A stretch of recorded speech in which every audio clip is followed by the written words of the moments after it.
All right, so start recording in three, two, and one. All right, and welcome back to the Reserve Squad Midweek Show, a soccer podcast covering all things in the EPL from a bench perspective. I'm here, Spin, and the EPL is back. And maybe some teams might have wanted the way the last weekend ended. Maybe we're hoping that the break had continued. Man United and Chelsea seem to be dealing with two things at once. They both have an injury crisis, and both are kind of suffering maybe a team identity crisis, which we'll get into. Arsenal continue to win, though in a bit of a boring fashion, but 3 points are 3 points, and that's all they care about. Big game for them this Sunday with the North London derby. Man City look like they've maybe found a new cheat code to unlock Holland a little bit and Jeremy Doku. So we'll get into that.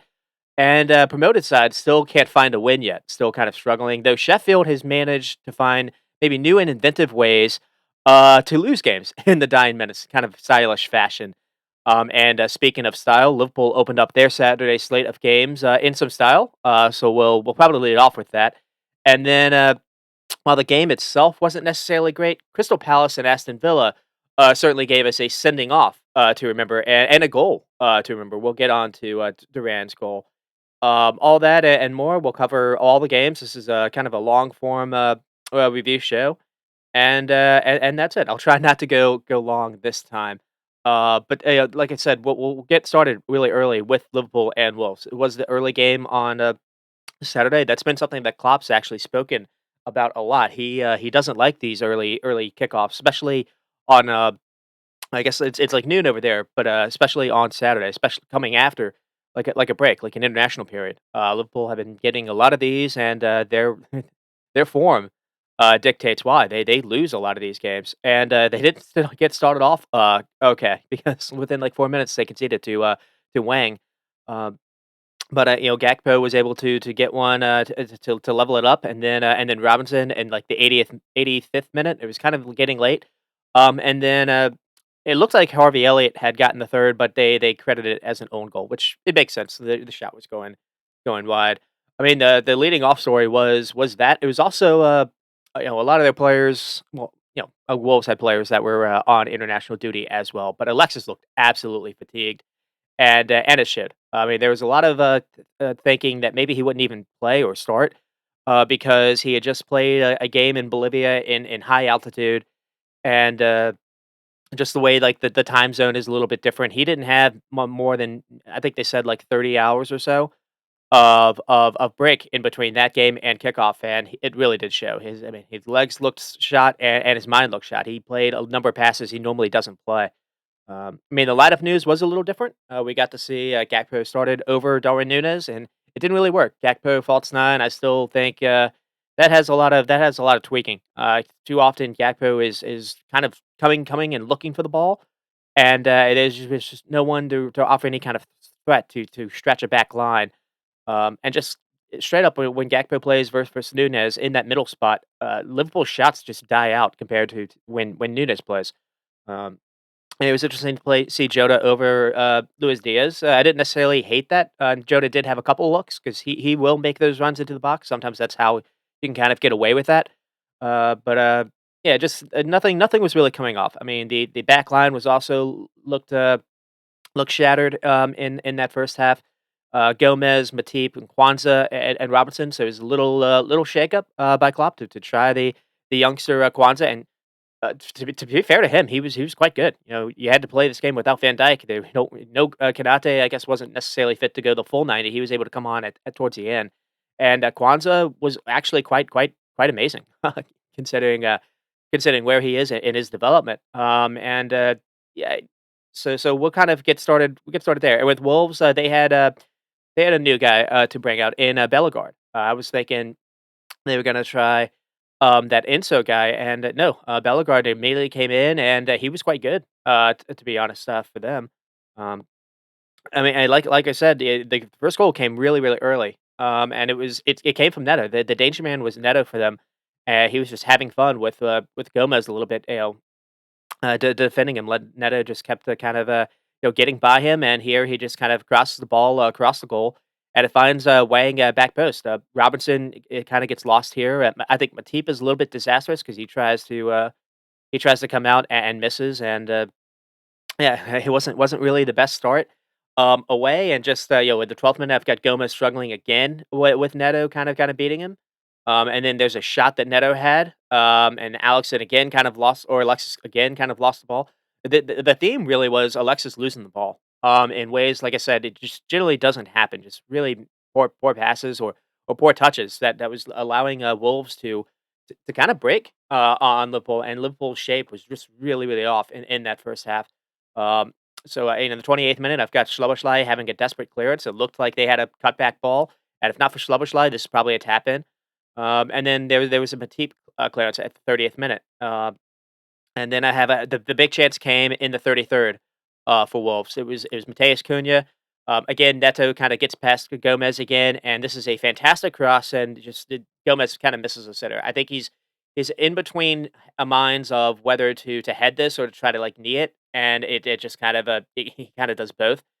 And, yeah, if he was on some kind of form, he probably does bury this. So you can kind of maybe credit this to a lack of confidence. Because I mean, Kuno was good other than this, but, this miss probably ended up costing them the game. Because if this goes in, the entire thing changes. I don't think Klopp does what he does in the second half. So this was a massive moment in the game. And then finally in, like, the 38th minute, there was that Jota chance where Salas kinda squared a ball in. It was a half chance though, it was that volley in, like, the 48th minute, until that, Liverpool hadn't really threatened, their keeper or goal, and here, Gakpo finally gets a chance, the shot goes wide, but at least this is better play by Liverpool, it's better build-up play, and it's led by Szoboszlai. Robinson gets higher up, and he has a cross, and he finds Gakpo, and Gakpo just, again, he hits it wide, and then, there was in the 45th minute, Jose Sa, kinda made a mess of things, but he made amends because, I think this ball kind of crossed in, and, he tries to punch it, but, like, he ends up missing it, and there's a loose ball completely in the box, and Liverpool have 3 or 4 shots here to, at the goal, but all of them are, Wolves have a lot of bodies back in there as well, and, just nothing, just there's, like, 3 or 4 shots that are just, like, blocked, here, but at least it was, like, the one chance where Liverpool actually had some sustained pressure, so they were doing a little bit better there, but at halftime was really rough. Nothing really was going right for Liverpool. I mean, anemic in attack, and anytime they gave the ball away, they looked really vulnerable in any kind of transitions. I did not, Klopp was trying this 3-2-2 stuff without Trent and without Nunes, and it really wasn't working. And with Wolves, you can only wonder how much different this would have been had that Cunha miss actually gone differently. And then Klopp really did shake things up. He did something he doesn't usually do. And he's actually done this a few times this season, so maybe I shouldn't be that surprised. But he went to a 4-4-2. Um, and what he did is he took off Alexis McAllister and brought on Luis Diaz. And seeing Diaz coming on, I was like, oh, he's gonna take Jota off, and that didn't happen. And so the pivot was Szoboszlai and Curtis Jones. Another thing was in the first half, Curtis Jones was just nowhere to be found. I mean, it's not necessarily his fault. It was just the style of play that they were trying to do. I mean, frankly, just the midfield couldn't really find him. So there was that as well. But this switch was massive because it allowed 2 ball players in the middle of the park that were comfortable being pressed and comfortable progressing with the ball. And both are kind of like number 10 kind of players. And they both did a masterful job. Also did a really good job of like cutting off any kind of danger. Like they played really really well for a position they probably aren't agreeing to play. Uh, but what that also did was Klopp ended up playing Robinson and Gomez much higher up, almost as like the wingers. So that kind of pushed Wolves back a little bit. So anytime Wolves did lose the ball, they were starting 3 to 30 yards, basically in their end, as opposed to kind of being higher up. Frankly, it just suits Robinson's game a lot more to play higher up than to try this third in a back three kind of situation, which wasn't really working at all. And this change really did kind of change the game. Another thing it did was it allowed Salah to it pushed Salah to be more centrally, instead of him kind of being the guy on the wing, because Gomez was kind of your winger, uh, and just within a few seconds, you see Robinson get upfield and he tries a cross that finds Diaz, and it's just Diaz can't get the header right. But immediately you see intent here, and just Liverpool started to smother the ball again. Anytime they lost it, they were winning it back.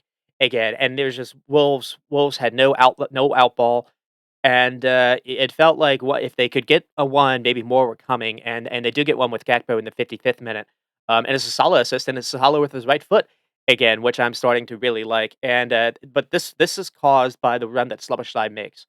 I mean, he just glides past four Wolves players near the halfway line. And then when he gets to the box, he finds Luis Diaz. And then there's a little bit of a scrum here, but Liverpool have seven players in the Wolves penalty area to win a loose ball. And Jota ends up winning it. And he has some nice, clever feet to then you'll find feed Salah out wide. And then Salah fires across the goal hard with his right foot early, too. And Gakpo is able to make the run to the back post and tap it in. This goal doesn't happen if Salah doesn't hit this first time with his right foot. So I absolutely love this. He did this a number of times. Sometimes a couple of times it didn't actually come off, but I loved seeing this from Salah. I also like him just straight up being able to get touches in the penalty area as opposed to outside, which normally happens when Klopp's playing him in a different kind of situation. Um, and then I've got a chance here in the 59th minute, and this is an amazing ball by Szoboszlai. It was almost like he was playing Trent's possession. He was playing deeper in central midfield, and he has a long switch ball that finds Robinson all the way upfield. And just the shot is kind of blocked off though. And then Klopp kind of takes off Jota for Elliott, which at the point at that time I kind of disagreed. I wanted to see a little bit more of this. It was almost like a 4-2-4, the way everyone was playing up, or almost like a 2-2, like, yeah, so the way everyone was up there.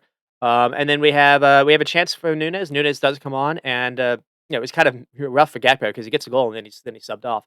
But things changed when Nunes came on as well. It's he forces a decent save by Saw here.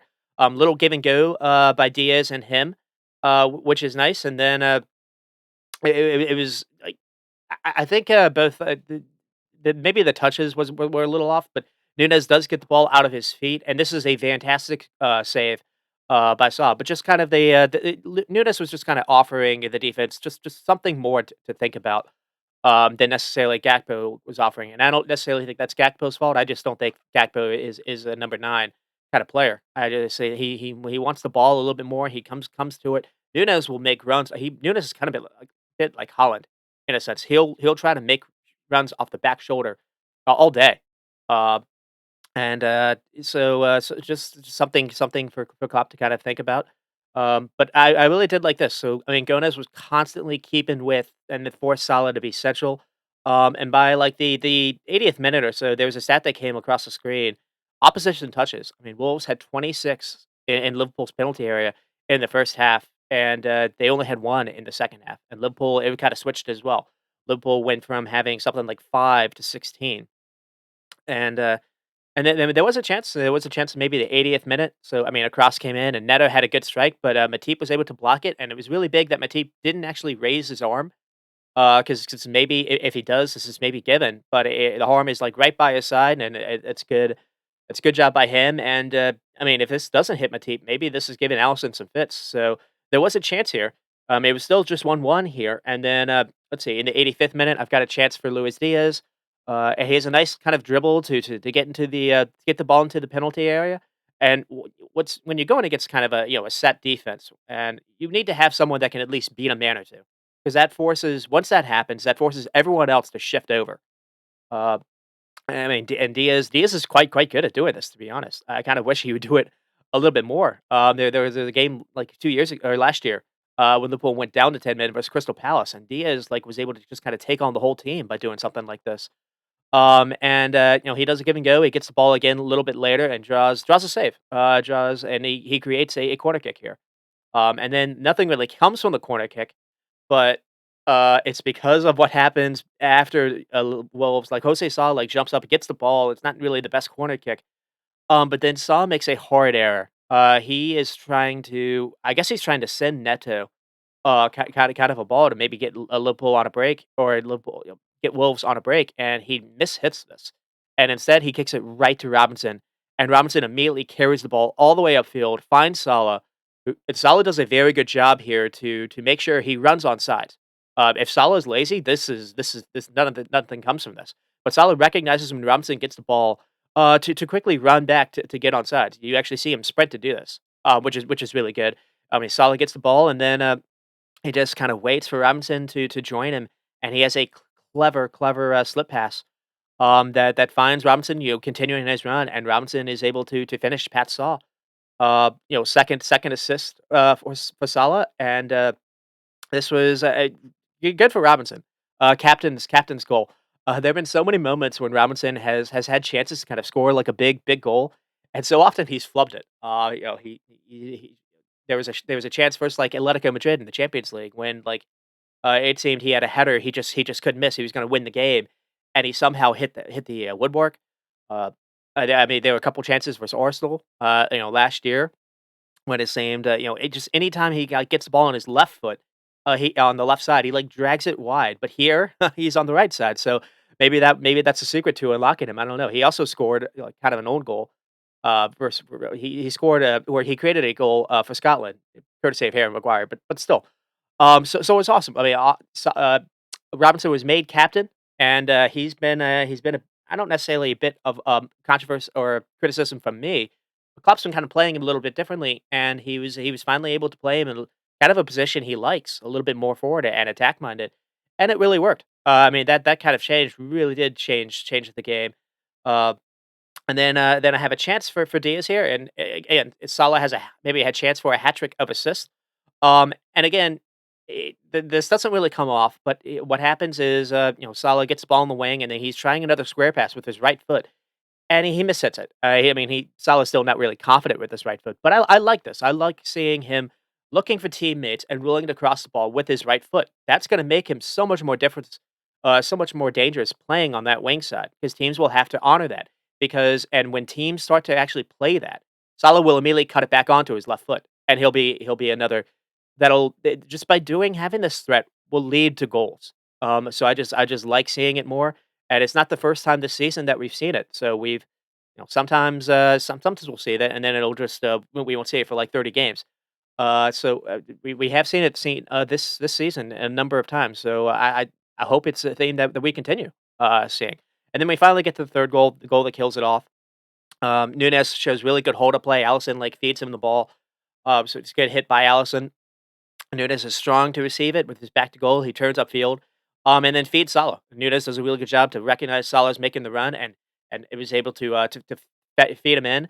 And then Salah again is trying for Diaz, and it's blocked off. But again, he's trying to do that, do something with his right foot. Salah then gets the ball, and he looks for his options and lays it off to Harvey Elliott. Now, I want to say a year or two ago, Salah maybe would have, once he got the ball back, maybe would have tried something with his left. Maybe would have tried like a wild shot, and it would have been blocked off.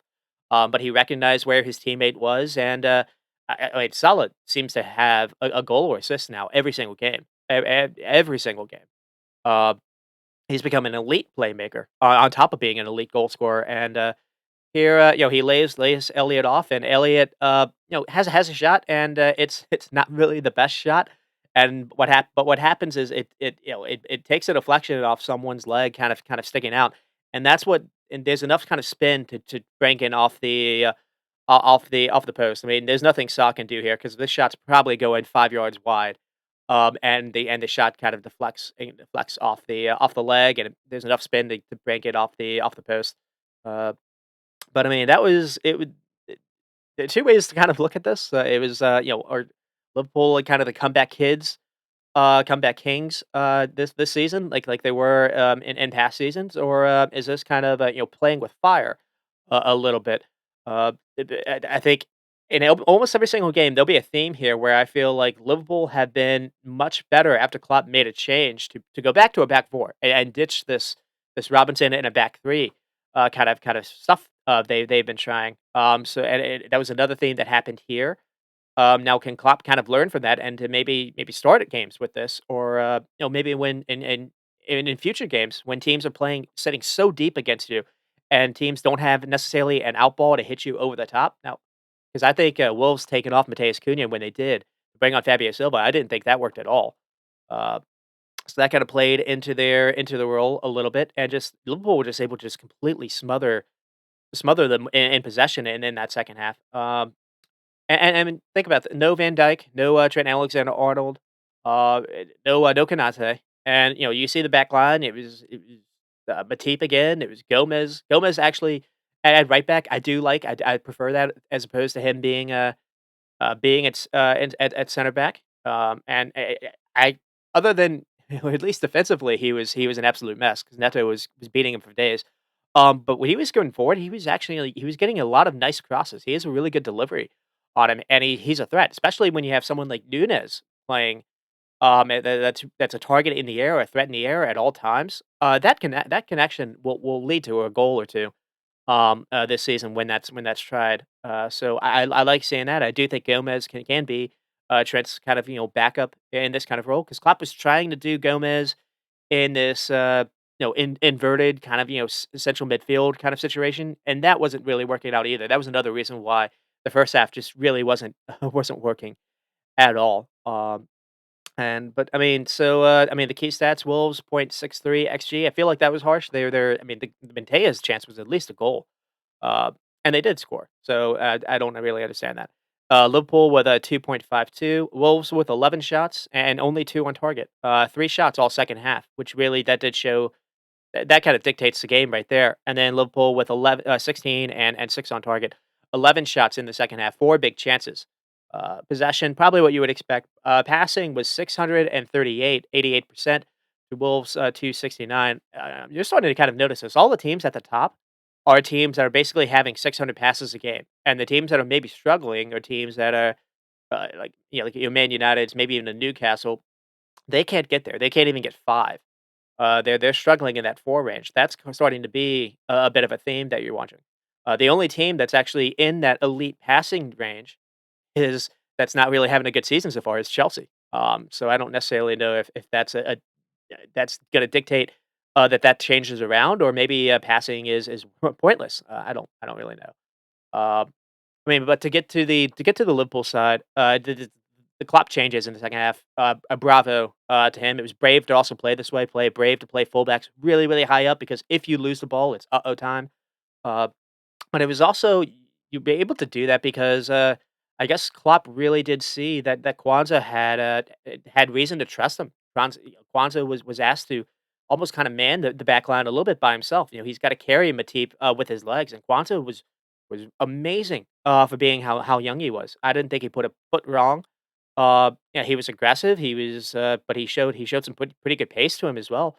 So maybe this is the reason why they didn't go get a defender. I was really, really worried about that, any kind of because Konate he can be hit and miss with his, fitness. No Van Dyke this game, and, they were able to get away, with it. I don't necessarily Wolves are anemic in their own offensive, way. I mean, so there's some of that, but they did look anemic in that first half.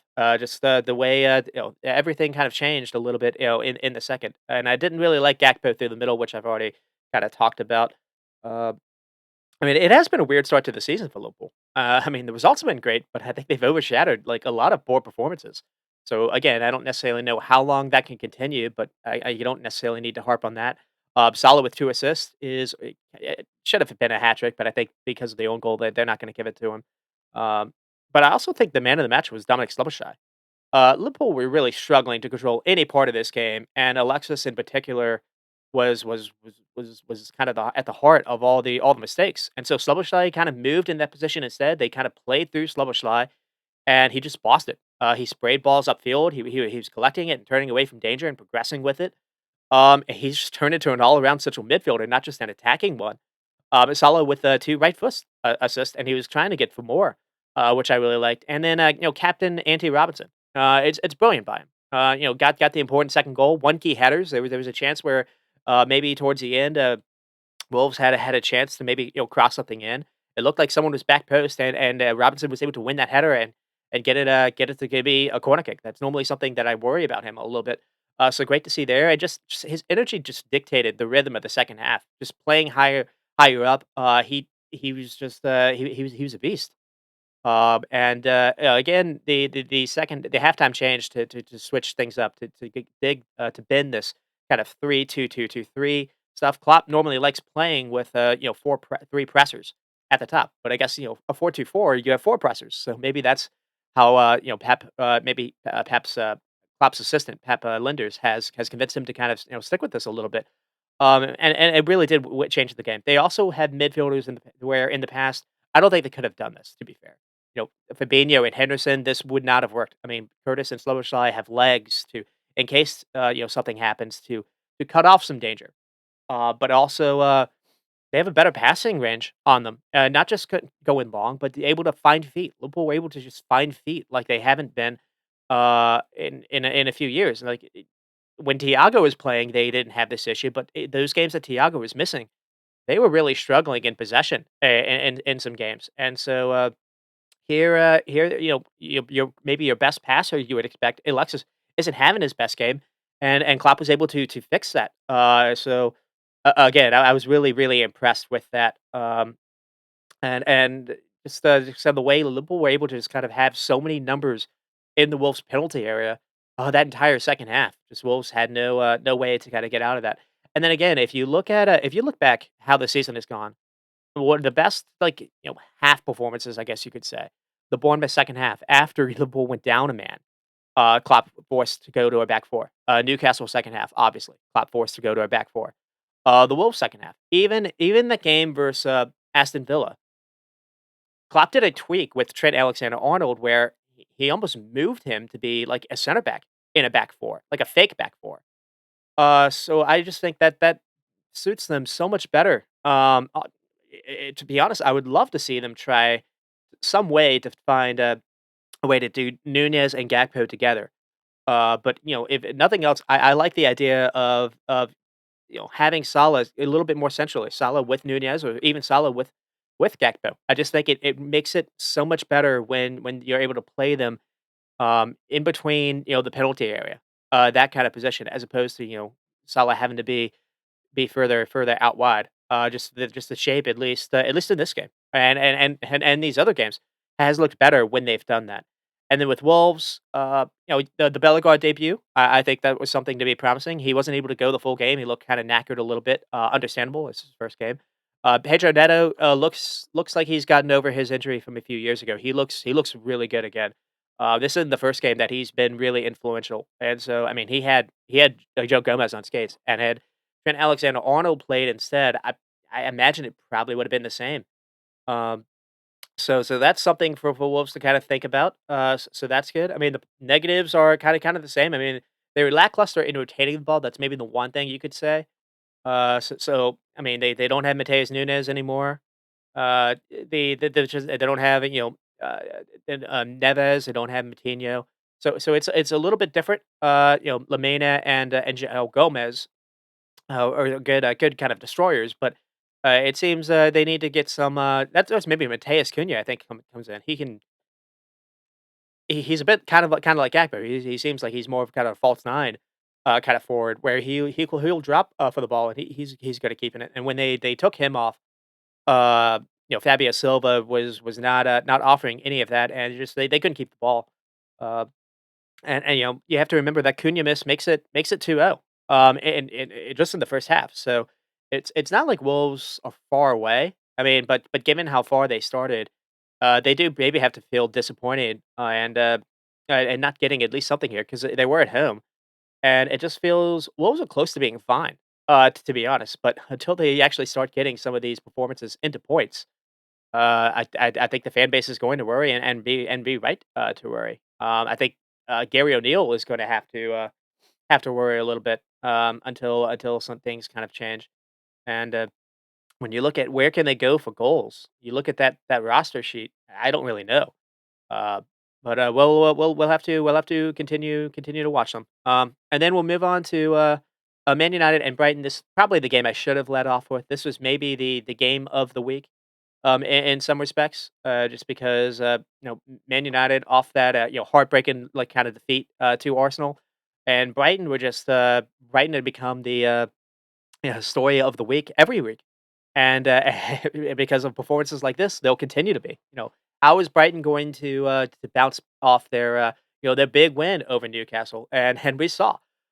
So I mean, they get the first goal from Danny Welbeck. Danny Welbeck comes back to haunt his old team at Manchester, in at Old Trafford. So that probably was a sweet moment for him. The Pascal Gross gets his annual, I hate Manchester goal because he seems to like score versus Manchester United. Like he doesn't really score much during the season. But maybe he gets like I don't know 6 or 8 a season, but he always seems to score against this team. So he did it again here.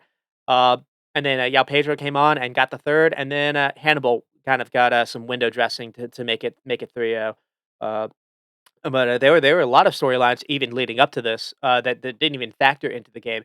I mean, the Jaden Sancho stuff just only got worse over the international break, and it seems like that situation hasn't been settled. The Anthony situation hasn't necessarily gotten better for them either, and so maybe Ten Hag kind of went into this with a bit of they have a lot of injuries as well, so he went into this a little bit with a broken squad. Like he straight up did not have anyone to play on the right wing. I guess he doesn't trust Facundo Palestri. I think he's crazy young. He's maybe 19. He didn't really want to play Garnacho at right wing or left wing to move Sancho to the right, and so he instead Ten Hag did something a little bit different. He played a diamond midfield with Rashford and Hoyland up top together, and this did not work at all, which we'll get into. And with Brighton, how were they going to bounce back and play off that big win versus Newcastle and away to Old Trafford's not necessarily easy, but Brighton just like playing Man United now all of a sudden. Now they did lose that FA semifinal, but I think this is like 4 wins in a row in the league, and Man United hadn't lost to a single team at Old Trafford in over a year, and the last team they did was to Brighton. Potter's Brighton, first game of the season, which Pascal Gross also scored in.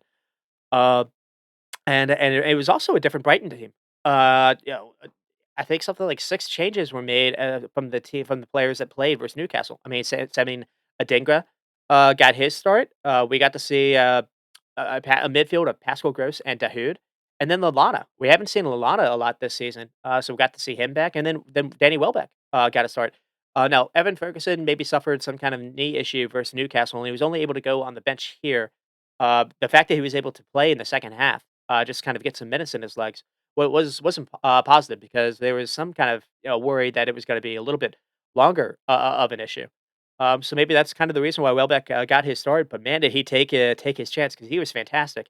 Uh, and we also saw Tyreek Lamptey get his kind of debut and start at left back. I wasn't expected that. And when we get to Brighton, that's going to be really the 2 players to kind of focus on is Veltman on the right and then Lamptey on the left. The 2 fullbacks won this game because the way that they were able to constantly kind of get to the ball and get in spots where Man United were completely incapable of being able to mark them. And that again kind of gets to what Ten Hag did.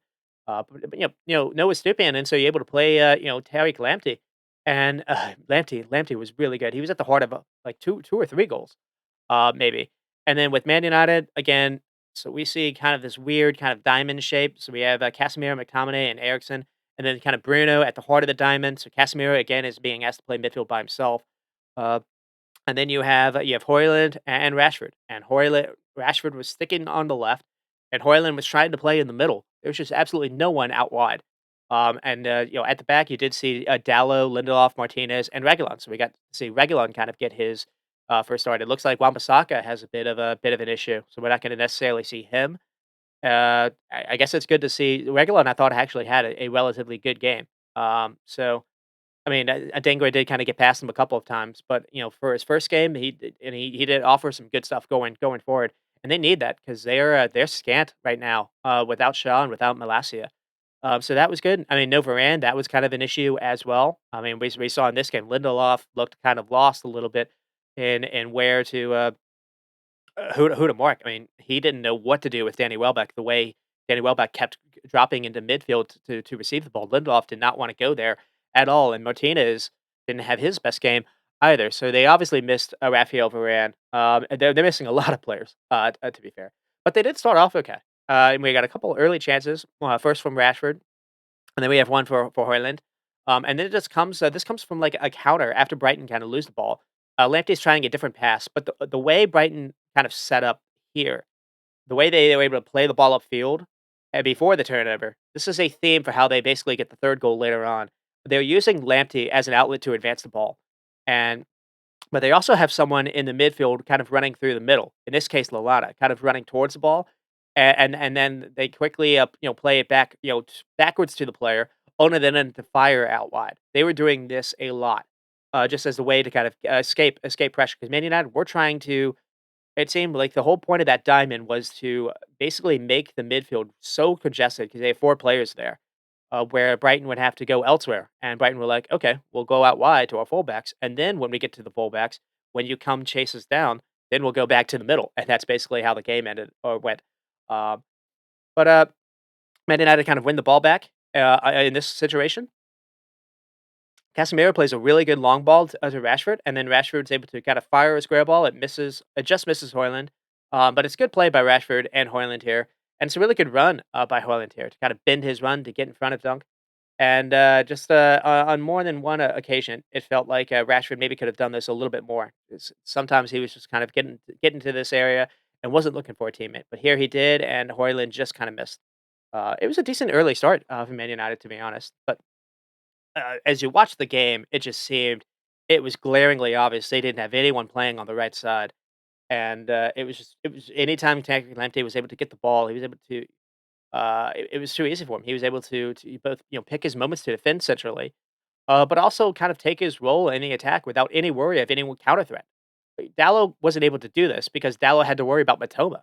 I mean, this is maybe McTominay's job, and McTominay wanted nothing to do with going all the way out wide, and this was a glaring issue on the field. And again, this happened all game, and it was weird. Like even the announcer was kind of noticing it, and it was just Man United did nothing to change this, nothing to switch it up. I mean, maybe you could have tried. You could have dropped the diamond to go. I don't know, a 4-4-2, just to have like 2 on the wing. And maybe you would have been outnumbered in midfield, but they just yeah this what Ten Hag tried did not work. And maybe if he had Anthony or Sancho, maybe he would have tried one of them on the wing, and it would have been a little bit different. But yeah, I mean circumstances and he just his tactic to try to play without them did not. So we'll see how they change for Bayern. Uh, Ten Hag in the past, when they've had necessarily a bad loss, remember everyone remembers that Liverpool loss. He played the exact same 11. Basically, say prove yourselves. So he's done that in the past. I hope he doesn't necessarily do that versus Bayern, because he plays that same formation versus the kind of wing players. They have Davies, they have Coman, yeah, Sane. That would just Gnabry. That would be a disaster. If he does that, I can't imagine he does, but we'll have to see. That's a big game today. Uh, and it used to be fun kind of following the Champions League. Now Liverpool and Europa. Uh, but I mean, here, so a game note I have is they really tried to prevent balls kind of getting played to Hood and Chris. I think that's the reason why he was really going for this. And then I do have a chance for Rashford. Rashford has started to be a little bit selfish here, but he looks like he maybe has a square pass to a teammate, but he opts for goal instead, and it doesn't necessarily come off. Uh, and then we have the goal by Welbeck. And what's kind of weird is it took Brighton a little bit to get going. They didn't have I don't really remember them uh, testing Onana at all until like maybe the goal comes in like I guess the 23rd minute, and they don't really have a chance before that. But they started to really kind of get a little bit of a sense of how this game was going to go, and they started to get a little bit more of the ball and dictate the play. And it kind of started a little bit with their keeper. The ball basically starts with that Jason still plays at the beginning of this is very very good. He's under pressure, and instead of just going long, he's able to look up his head, and he threads a hard pass like and it splits to 2 Man United players. On the ground to Gross to kind of break through this front pressing line, and then from there, Welbeck finds himself in between Casemiro and Ericsson, and then Van Hecke kind of plays him the same pass that still played minutes later. Welbeck then collects it, and then one times it back to Pascal Gross. And then Gross plays it out wide, so that's how they're able to advance the ball upfield. So they're guess kind of get like it's before they're at the halfway line, kind of there. Gross then plays it out wide to Veltman, again unmarked. This is that area that Man United just were not able to cover. Christian Eriksen didn't want to go there, and on the other side, McTominay didn't want to either. And Veltman then plays a nice, really forward-minded pass, splitting pass, splitting Eriksen and Regulon. and that Welbeck is able to collect, and then he plays it out wide to again Adingra. So again, this play happened because of the way the Brighton were able to use their fullback. In this case, it was Veltman. In the other goals, it'll be Lamptey. And then Adengra is able to get the ball, and he sends a good ball in. And here Adam Lallana like jumps over the ball. He like dummies it, and that's what freezes Lindelof. I don't think Adengra is necessarily playing for this. He's probably going for Adam Lallana. But it's fantastic play, by Lallana to dummy this, and, it gets to Welbeck, and it's just kind of an easy tap in, and it's such a good goal. I mean, the number of times Brighton played a pass that split through 2 Man United players, the close control they showed and the quick decision making they showed, just to keep the ball moving and not allow players, played, out of the play to catch up. Everyone seemed to understand what each other had in mind. And Adengler gets his first start, and he gets an assist. He's another player that you sometimes kind of forget about who Brighton have. They were able to bring on Ansu Fati in the second half, Yao Pedro as well, and Welbeck was at the heart of this. He was at the heart of the buildup for this goal, so it's fitting that he finishes it off, and fitting that he comes back to kind of haunt his old club because, and I don't remember him necessarily being able to play this way, the way he was able to just drop into midfield and link up play and constantly kind of just give Man United fits with numbers issues. It was fantastic to watch. Uh, but after that, Man United did have some chances. In the 25th minute, there's a Rashford chance, Dallow cross that the Rashford connects on. It's just kind of blocked by a Brighton defender. This is maybe going in.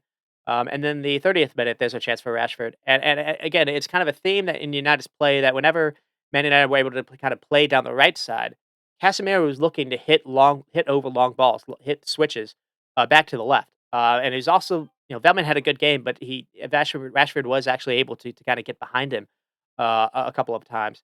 And it happens again here. So after Reguilon offers an overlap to run for to support, Rashford has a pass to go for goal, and he fires it, and the shot inside the box is blocked at just at the last minute. But this banks off the woodwork. It's possible Rashford could have tried to play a teammate, but the couple of Rashford moments where this could have gone differently. But this could have gone in as well. I mean, the Veltman was able to just kind of get a very last second like block on this, and it does kind of bank off the post. But it was again, maybe this goes in. If it does, how much does it change? Really? I mean, they've relied on this kind of hero ball, for a number of seasons. Not just Rashford, Bruno as well. But how sustainable is it over a season? I think that'll probably be something that we get to. And then in the 40th minute, Højlund scores, but it's ruled out. But this comes from Brighton basically having the ball for like 8 straight minutes. And it looks like they have something where they have a Dingra in behind. Reguilon is able to win the ball back at the last second, and then from there, Man United kind of strike. Uh, it's a good forward pass by Christian Eriksen to find McTominay, and McTominay has Rashford ahead of him, plays Rashford the ball. McTominay's supposed to be on the other side of the field, so that was kind of an issue. Uh, and then Rashford takes Van Hecke on, and Van Hecke, goes to ground, and he goes to ground to block any kind of cross attempt, but Rashford stays with it, and he waits until the last second to cross his ball before it goes out of bounds. It finds Haaland. Haaland has a nice touch to collect this, and he takes a touch. He doesn't necessarily try to hit this one time. He collects it and then puts it away very nicely, and it goes back to being ruled that the ball had crossed the line at the last second. And watching it in real time, you wonder why in the world did Van Hecke go to ground the way he did. Uh, but that's basically what saves the goal here, because Rashford had to wait for the ball to kinda get past him, because Van Hecke did a good job to block off that crossing lane at the first moment. And it's unlucky for Højlund. He did nothing wrong here, and, he thought he had scored in his kind of, debut start at Old Trafford, and, it just didn't work out for him, and unfortunately, he didn't really get another chance after this. There the couple chances when he made some good runs, but, his teammates weren't really able to find him. And then in the 45th minute, Rashford had a shot that went over the bar. And funny enough, a note I had here was the only moment that, like, Brighton actually looked like they were in danger is when they were trying to attack, and maybe they sent a ball in, maybe they crossed something in, and it didn't necessarily come off. And Man United did have a couple, like, really nice, like, long switches. Here's, one by Lindelof, and they kept looking for Rashford. Rashford was the outlet, and, Rashford was doing well. He creeps up into the box and cuts inside and tries a shot, and it just goes over the bar. There was 9 shots by Rashford in the in this game, and a lot of them came in the first half. So it was weird. At halftime, Brighton definitely did have control of the game, but it did feel that they were a little vulnerable, and maybe you thought this could be kind of a stalemated kind of game in the second half. Brighton only had a one goal lead. You didn't know how they were going to play with a lead at Old Trafford, and they just decided to take the game over. So in the 55th minute, I do have a chance for Rashford though. He has Hoyland here for a simple square ball, and Hoyland, creates his chance too, uh, with the turn that he gets in the buildup, and he just Rashford goes to goal and instead of looking for him. And this would have been a tap in. So this is a part where Rashford needs to work on his game a little bit because I saw this versus he did this versus Arsenal, and with Hoyland as well, where he maybe had someone for a square pass and Rashford trying to go for the hero moment. Uh, and then, we have the second goal with Pascal Gross in the 52nd minute. And again, Brighton have sustained possession of the ball. It just keeps moves from one area of the pitch to another, and so many one-pass combos here. But then you have a long switch over to Matoma, and Matoma passes it back to Lamptey, and Lamptey looks kind of cornered here, but he's able to manipulate the ball, kind of shifting it from his right foot to his left, kind of squeeze something through a tiny gap. And Man United here just can't recover. And then Pascal Gross runs onto the loose ball, and then he dummies the first shot to bring Martinez just to the ground. So two dummies for both of their goals, and then he beats Onana. Some people were going at Onana for not saving this. That's really harsh. So it's I gotta blame Man United just being looking like headless chickens after Lamptey was able to find Pascal Gross. And I don't even know if Lamptey's looking for him. I think Lamptey's just trying to just feed a ball into the area, and just Pascal Gross is able to recognize it and gets his shot. And he was fantastic in this game as well. I'm talked to Billy Gilmore last episode. I'll talk about him after this. Uh, and then we have the third goal with Yao Pedro. And another thing is it's fitting how this goal happens because it's the way the whole game went for Brighton. All game, especially in the second half, where Brighton just we using the fullbacks to advance the ball upfield, and Man United had no way to prevent it. Here they move the ball to Dunk. McTominay is pointing to Lamptey even, and Dunk passes it to Lamptey. I mean, they also had the center backs uh, pushing really wide, and basically Will Steele was becoming like kind of an outfield player. So even when you had Rashford and Hoyland as two versus Brighton's two center backs, with the keeper, it was really 3v2.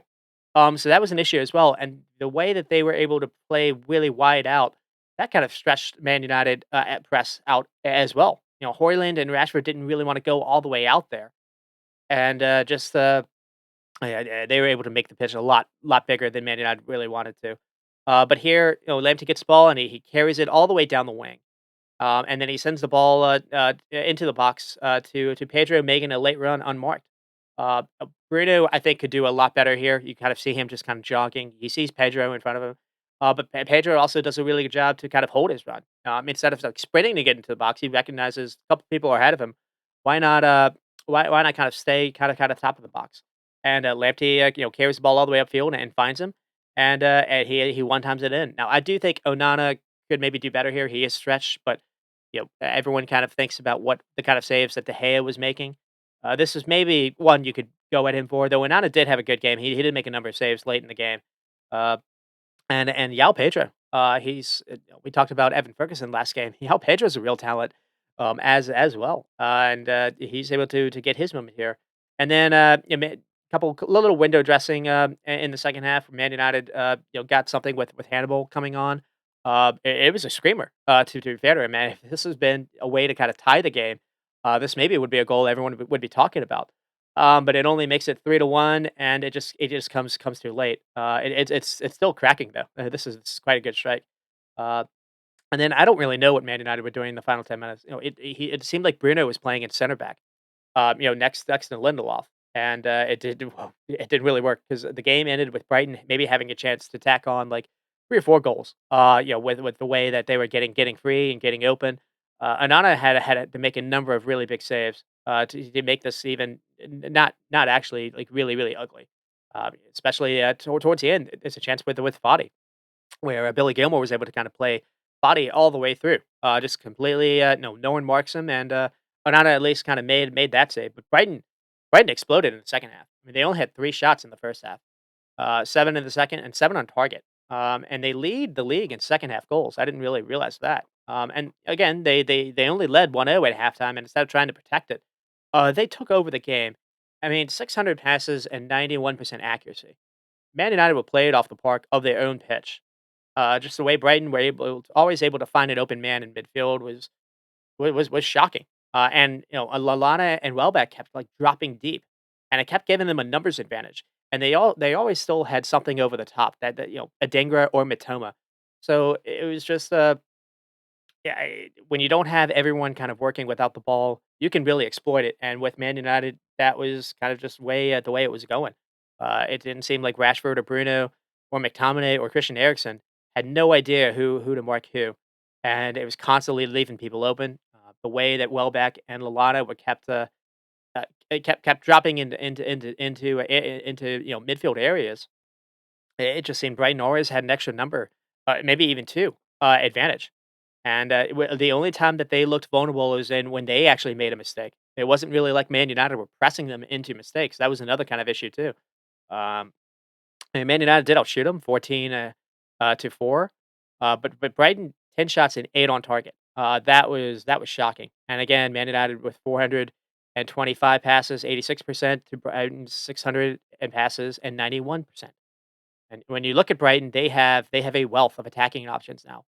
We talked about Ferguson versus last week for Newcastle.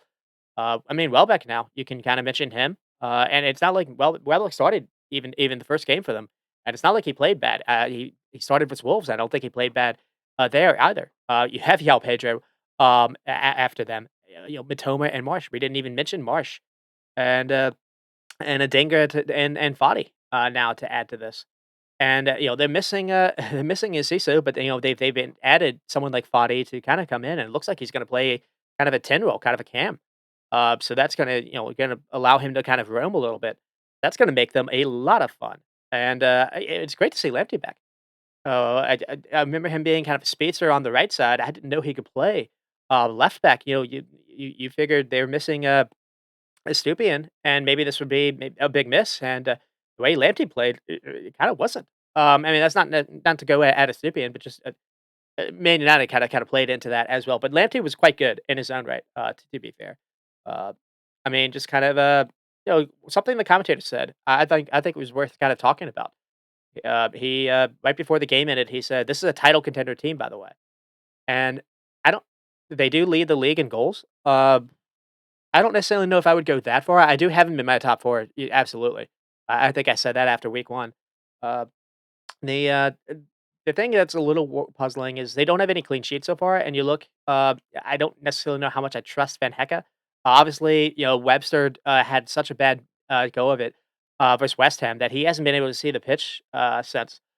They did bring in, Ugar Julio, but, we haven't seen him yet. Maybe we'll see him, in their Europa game. But one thing I will say is they're probably my favorite for Europa, if they take that seriously, because they have depth. They have depth to take that game, to go into that as well. And we didn't even see Billy Gilmore until like very late in this game. Dahoud and Pascal Gross. This is much better Dahoud than we saw versus that first game versus Luton Town. Just the combinations and the quick passing and finding feet. They were always finding feet, or if they were going long, they were finding players when they went long. It wasn't just hopeful. It wasn't just clearing the ball to clear it. They looked strong. They look strong in numbers as well, in depth. Um, and credit to Welbeck. Again, like I don't necessarily remember him necessarily being able to play this way. Just kind of the way he was able to kind of roam, pick up spaces on the field, where defenders didn't really want to follow him. The quick laying off, he was facilitating it in this buildup. Um, and he's got two hungry forwards, wanting to play over him. So that's not necessarily easy to deal with. So good for him. And I'm really happy for Lalana. It looks like he's found a perfect spot for him to be. Almost, he can be a luxury player, where his creative brain works so well for this system and manager. He can be a luxury player. He doesn't have to play every single game for them. That'll save his legs. I mean, they brought in Fati and Pedro got to play this role. He did play this role versus Newcastle, so Lallana knows he's not going to play every single game week. And they have Europa man. Again, they have Europa football to manage. So whoever isn't getting picked on Sunday or Saturday is going to be played on Thursday.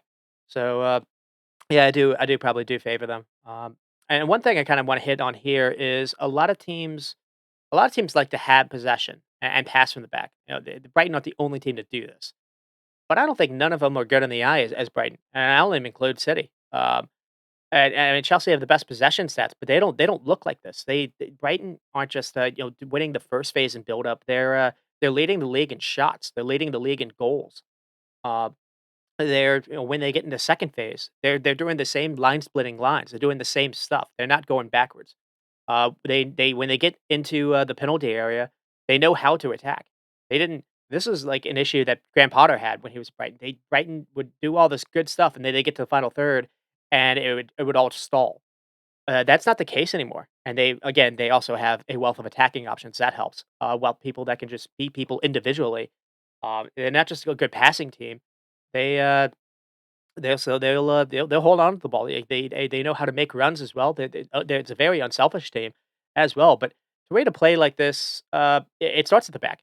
Brighton have two keepers that can play with the ball at their feet, basically being two outfield players. That helps a lot because the passes that Steele was making were not easy. Steele was actually oftentimes he was like faking to go to the center backs out wide, and then he was doing long passes to the fullbacks. Now again, the fullbacks were open, but it's not necessarily the easy pass. You could easily hit it out of bounds or whatnot. So they have a keeper that can kind of stretch the field. But another thing, it's got defenders. You have to be able to withstand being under pressure, to collect it and to get it out of your feet really, really quickly. And this is where a lot of teams struggle with this. But this is also how, if you can do that, this is how you can get a man advantage almost any time because it drags it drags multiple players to run at you. And by doing that, it always leaves someone open when you're being double teamed, and that's kind of the way they think about it. And it requires the whole team to be able to recognize where the extra man advantage is. I watched Arsenal versus Everton, and Declan Rice can't do this to kind of call someone out. He'll look for the easy pass. Who's next to him? Who's side to side? Not where is the extra man. He's not thinking that way. Early, maybe Arteta can get him to think that way. It's not just second Rice. I don't think Saliba has that in his game either. Just a lot of teams like try to have possession. You watch Chelsea. Chelsea have a lot of possession, but they don't play it this way. So I think that's different. Like they would have passed through lines in the second phase and in the final third phase. And it's not just with multiple players. Again, I talked to Billy Gilmore versus Newcastle. Pascal Grossman maybe player of the game here. Just kind of the way the amount of times he was able to like kind of manipulate Man United to think he was passing it sideways to slip something forward was noticeable. Dahoud was doing that as well. I thought Dahoud was better, and even if it's not just the passing, like even if the space is there, like Brighton will be comfortable like carrying the ball upfield. I am speaking a lot about Brighton here. And then finally, one thing to kind of mention is the fullbacks were important to this win. Just the way that they both were able to play high up and to be out balls. Man United were trying and hitting Man United in a vulnerable spot where they just did not want to mark anyone, which is on the sideline. And it's not easy to win that here. So someone saying that maybe they're title contender, maybe that's what he was thinking about. Because not a lot of teams have been able to win at Old Trafford, and Brighton just kind of smothered them. I mean, this game, maybe Rashford gets a goal or two to make it a little bit more respectable than it was, but it just Man United played off the pitch, and it 6 changes were made. This was impressive to say the least. And then with Man United, you can start off with Hoyland playing a good game in his debut. I thought he linked up well with Rashford. He made some good runs in the box. It showed some good skill to receive the ball, so that was good. I thought Reguilon had some decent moments, and Rashford was lively, I guess you could say. 9 shots. Maybe it could have been a little less selfish. I would really like that saying because you want your striker to be selfish. You want him to go for goal. But just too often he wasn't really looking to pass to a teammate when maybe the better option was open. Recognize it. Rashford needs to recognize what the best option is that'll lead to a goal. Maybe I'll put it that way. Uh, some negatives though. I think it was Bruno's worst game as far as effort. Just he looks lost. I don't necessarily know if maybe he was confused on what the directive was. It's possible there was that because he was playing a little bit differently. Sometimes he was playing. almost like a third striker, like really high up. Sometimes Ten Hag wanted him to play really deep as like a center back. McTominay I thought looked lost as well, and Ericsson does not fit this diamond shape as well either. Yeah, he's got too much ground to recover from the midfield to get to the sideline. I think maybe Mount would actually do better here. So maybe that's kind of the idea. But uh, it's also it's a lot of ground for Casemiro to cover by himself, and that's kind of been a theme for them, to be honest. I mean, and they do have a lot of injuries, and that maybe kind of played a role into why they played this way. But it was rough, and I don't necessarily. I'm not one of those that thinks Ten Hag's job should be in jeopardy. I do think he messed up though in this game. I taking Rasmus off early. It was only a 2-0 game. Uh, I mean, maybe his fitness came into question. Maybe he's kind of saving him for the Bayern game. I don't really know, but maybe you could have could have kept him on just a little bit longer. But the shape they went with, I was again, you understand the Sancho and Antony situation, though. It seems like the Sancho situation is entirely Ten Hag's fault. But you have Palestri, you have Garnacho to try instead. I was surprised we didn't see something different. I was surprised we didn't see an actual change. We saw Hannibal come on. That was the change. That was, and he did get a goal, but that wasn't really why why you were screwing up. Because it was the fact that you couldn't do anything on against the fullbacks, and they had their moments. And maybe the Rashford goal happens. Maybe say some of the Hoyland goal happens. Maybe the Rashford chances come good. But again, there's a lot of ifs there, and over a course of a season, I don't really know if that's the best way to kind of do this. Um, I mean, with Ten Hag, that's just kind of going to be something we have to watch. He's got some.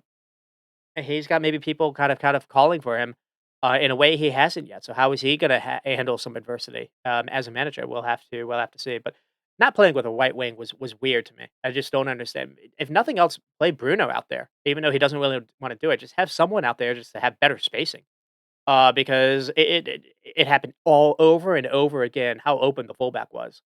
Uh, I mean, Man United need a director of football. People are gonna go at Ten Hag.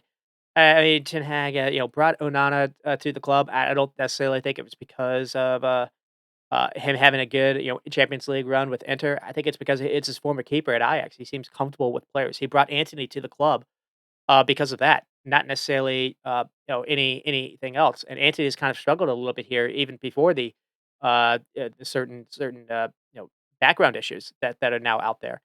Uh and maybe that'll be nothing, but until the investigation clears him, that's something that they're not really gonna be able to play him. They just went through this with Greenwood. So they're being careful with that, at least you can kind of say that. But I don't really get why they sold Anthony Elanga. Of all the people, you kept Harry Maguire, you kept McTominay, and you sold Anthony Elanga. He's doing well, he's playing on the right for Nottingham Forest and looking good when he plays. So they've kinda put themselves in this kinda situation themselves, and if they didn't rate Sancho, they should have maybe sold him in the summer as well. And I think Chelsea were looking at him. I think that was a bit of a surprise. But another thing is just the midfield. The midfield does not work, and it hasn't worked all season. Playing Casemiro in central midfield all by himself, it's been the same theme every single game for me. Teams have been able to run through them and pass through them way too easily. And just going back to the Wolves game. So I need to see how Amrabat fits into this. I need to, when Mason Mount comes back, maybe he fits in better with the diamond. I don't really know. I have a feeling they were expected to play Kobe Mano. I think that's his name. A little bit more than he did. He looked well, or looked pretty good in the U.S. and then he had that injury. And I think they get him back in January. But yeah, Ericsson to me is starting to look like he's got some leg issues. He looks leggy. I don't really think he works in a diamond. And, yeah, Casemiro is starting to kind of show the same thing. So, Amrabat is maybe gonna be the signing that kind of saves them. We'll have to see. Maybe, maybe Hannibal came in, at least showed some energy. Maybe the idea is to play him more. I don't really know, but, speaking of Hannibal, it's his kind of hero moment that at least makes us respectable somewhat. And, again, I don't really know how much Man United can live off hero ball, for another season, because it worked for Ali as well, worked for Ali for a season. But, how sustainable is it? I'm kind of iffy on that. Uh But anyways, we'll move on to West Ham and Man City. West Ham close to doing something funny. They get the 1-0 with James Ward-Prowse, and then Man City really did kind of take over. Man City were frighteningly good this game in a way they just haven't been. I think they had 30 shots and 15 on target. Holland could have had a hat trick in the first half. Uh, but the way that they were able to all of a sudden, Man City, when teams are, like, kind of playing deep against them, they now have a way to beat someone 1v1, with pace. They have a winger that can not do what Grealish was doing, that can get by a defender, that can cut inside and be a goal scoring threat, or it can get to the byline and cross something in really dangerous for Holland to have a couple tap-ins. Holland's gonna have, um, I'm not gonna say 10 more goals. uh, Holland's gonna have so many easy looks because of this guy, and we'll just have to see if Pep's able to, continue playing him when Grealish returns. And Jeremy Doku, he was fantastic, and as was Bernardo Silva. We haven't really seen him. It's been Kovacic kind of playing in this kind of role, and Bernardo Silva was played instead. And all he did was have create a couple assists and have something like 94% pass accuracy. Just that. And then Julian Alvarez continues to enjoy kind of playing with Holland. Just you turn around and all of a sudden he has 2 assists to his game as well. I mean, this was a very weird game. Again, it started off with just Man City having chance after chance. The first one with Holland, it's on the back of like 3 City efforts in a row. There's like a shot that's like cleared off the line, and then we have in the 12th minute, we have this. I want to talk about this. So Doku basically attracts 2 players on him because before this, Doku showed that he can get past Sufal like it's nothing. West Ham at least recognized it here, so they bring 2 players on him, but he's still able to find a pass to a teammate, and from there it's All that sends a really teasing ball towards the back post, towards Holland, and Holland just kind of mishits it out of bounds, which was a theme. A Holland missing was a theme. Uh, West Ham at least looked dangerous on a corner kick. I mean, a guard kinda missed a free header here, but after that, it really was just chance after chance for City. There's a chance here for Foden in, like, the 20th minute where he makes a clever run in the kind of central part of the box. Bernardo Silva slips a nice pass to his feet. Foden turns and gets a shot, but it's deflected for a corner. And then I got a chance for Alvarez where he makes a well-timed run, and Akanji is trying to try to float a pass over everyone, and he just mishits us. But it's a clever run by Alvarez. Everyone's just kind of focusing on Holland, and Alvarez really enjoys when that happens because he's able to kind of make runs unmarked. And then I've got a chance for Holland where his shot is blocked as well. It's another clever collection by Foden. Like he gets the ball and turns it in the box, and then he tries to feed in Holland, and it's just kind of blocked off. Uh, but a game note I had was Edson Alvarez was kind of dropping back and forming almost a back three, and a central back, and I think it was done to kind of block off either these Holland runs and these kind of passes into Holland. So City weren't really able to do a whole lot through the middle. So that's the reason why Doku was so important because in a game like this, I don't think Grealish would be able to do what Doku was doing. The reason why they had so many chances is because Doku was beating Sufal left and right for fun. He was going both ways, and yeah, City looked different all of a sudden with that signing. Uh, but City end up kinda getting the first goal. I mean, West Ham end up getting the first goal, and it comes before this, they gave a warning shot. So, nothing really comes to this, but you see kind of the influence of Paqueta and Alvarez kinda taking hold here in the 34th minute. So West Ham are starting to play through City, and here Paqueta plays a pass to find, a kinda Emerson open down the wing, and Emerson squares it to Ward-Prowse, top of the box, and it's kind of a weak shot at the end. He even has Bowen, he can maybe try something, on an overlap. But Emerson had some good moments carrying the ball, himself, and both up the wing and in the middle. There was a chance later in the game that showed up with, and then we get to the goal, and it's maybe seconds from after Doku kind of having a poor touch after Rodri finds him. So spoke up about Doku, but he's maybe at fault a little bit for the goal, and then Sofal breaks upfield. Gvardiol is played out of the play because he gets suckered in by Jared Bowen. There's a little give and go here, and Sofal is able to get free down the wing, and then he plays a perfect ball that floats over Akanji's head to Ward-Prowse, and Ward-Prowse bravely attacks this ball with his head and scores it.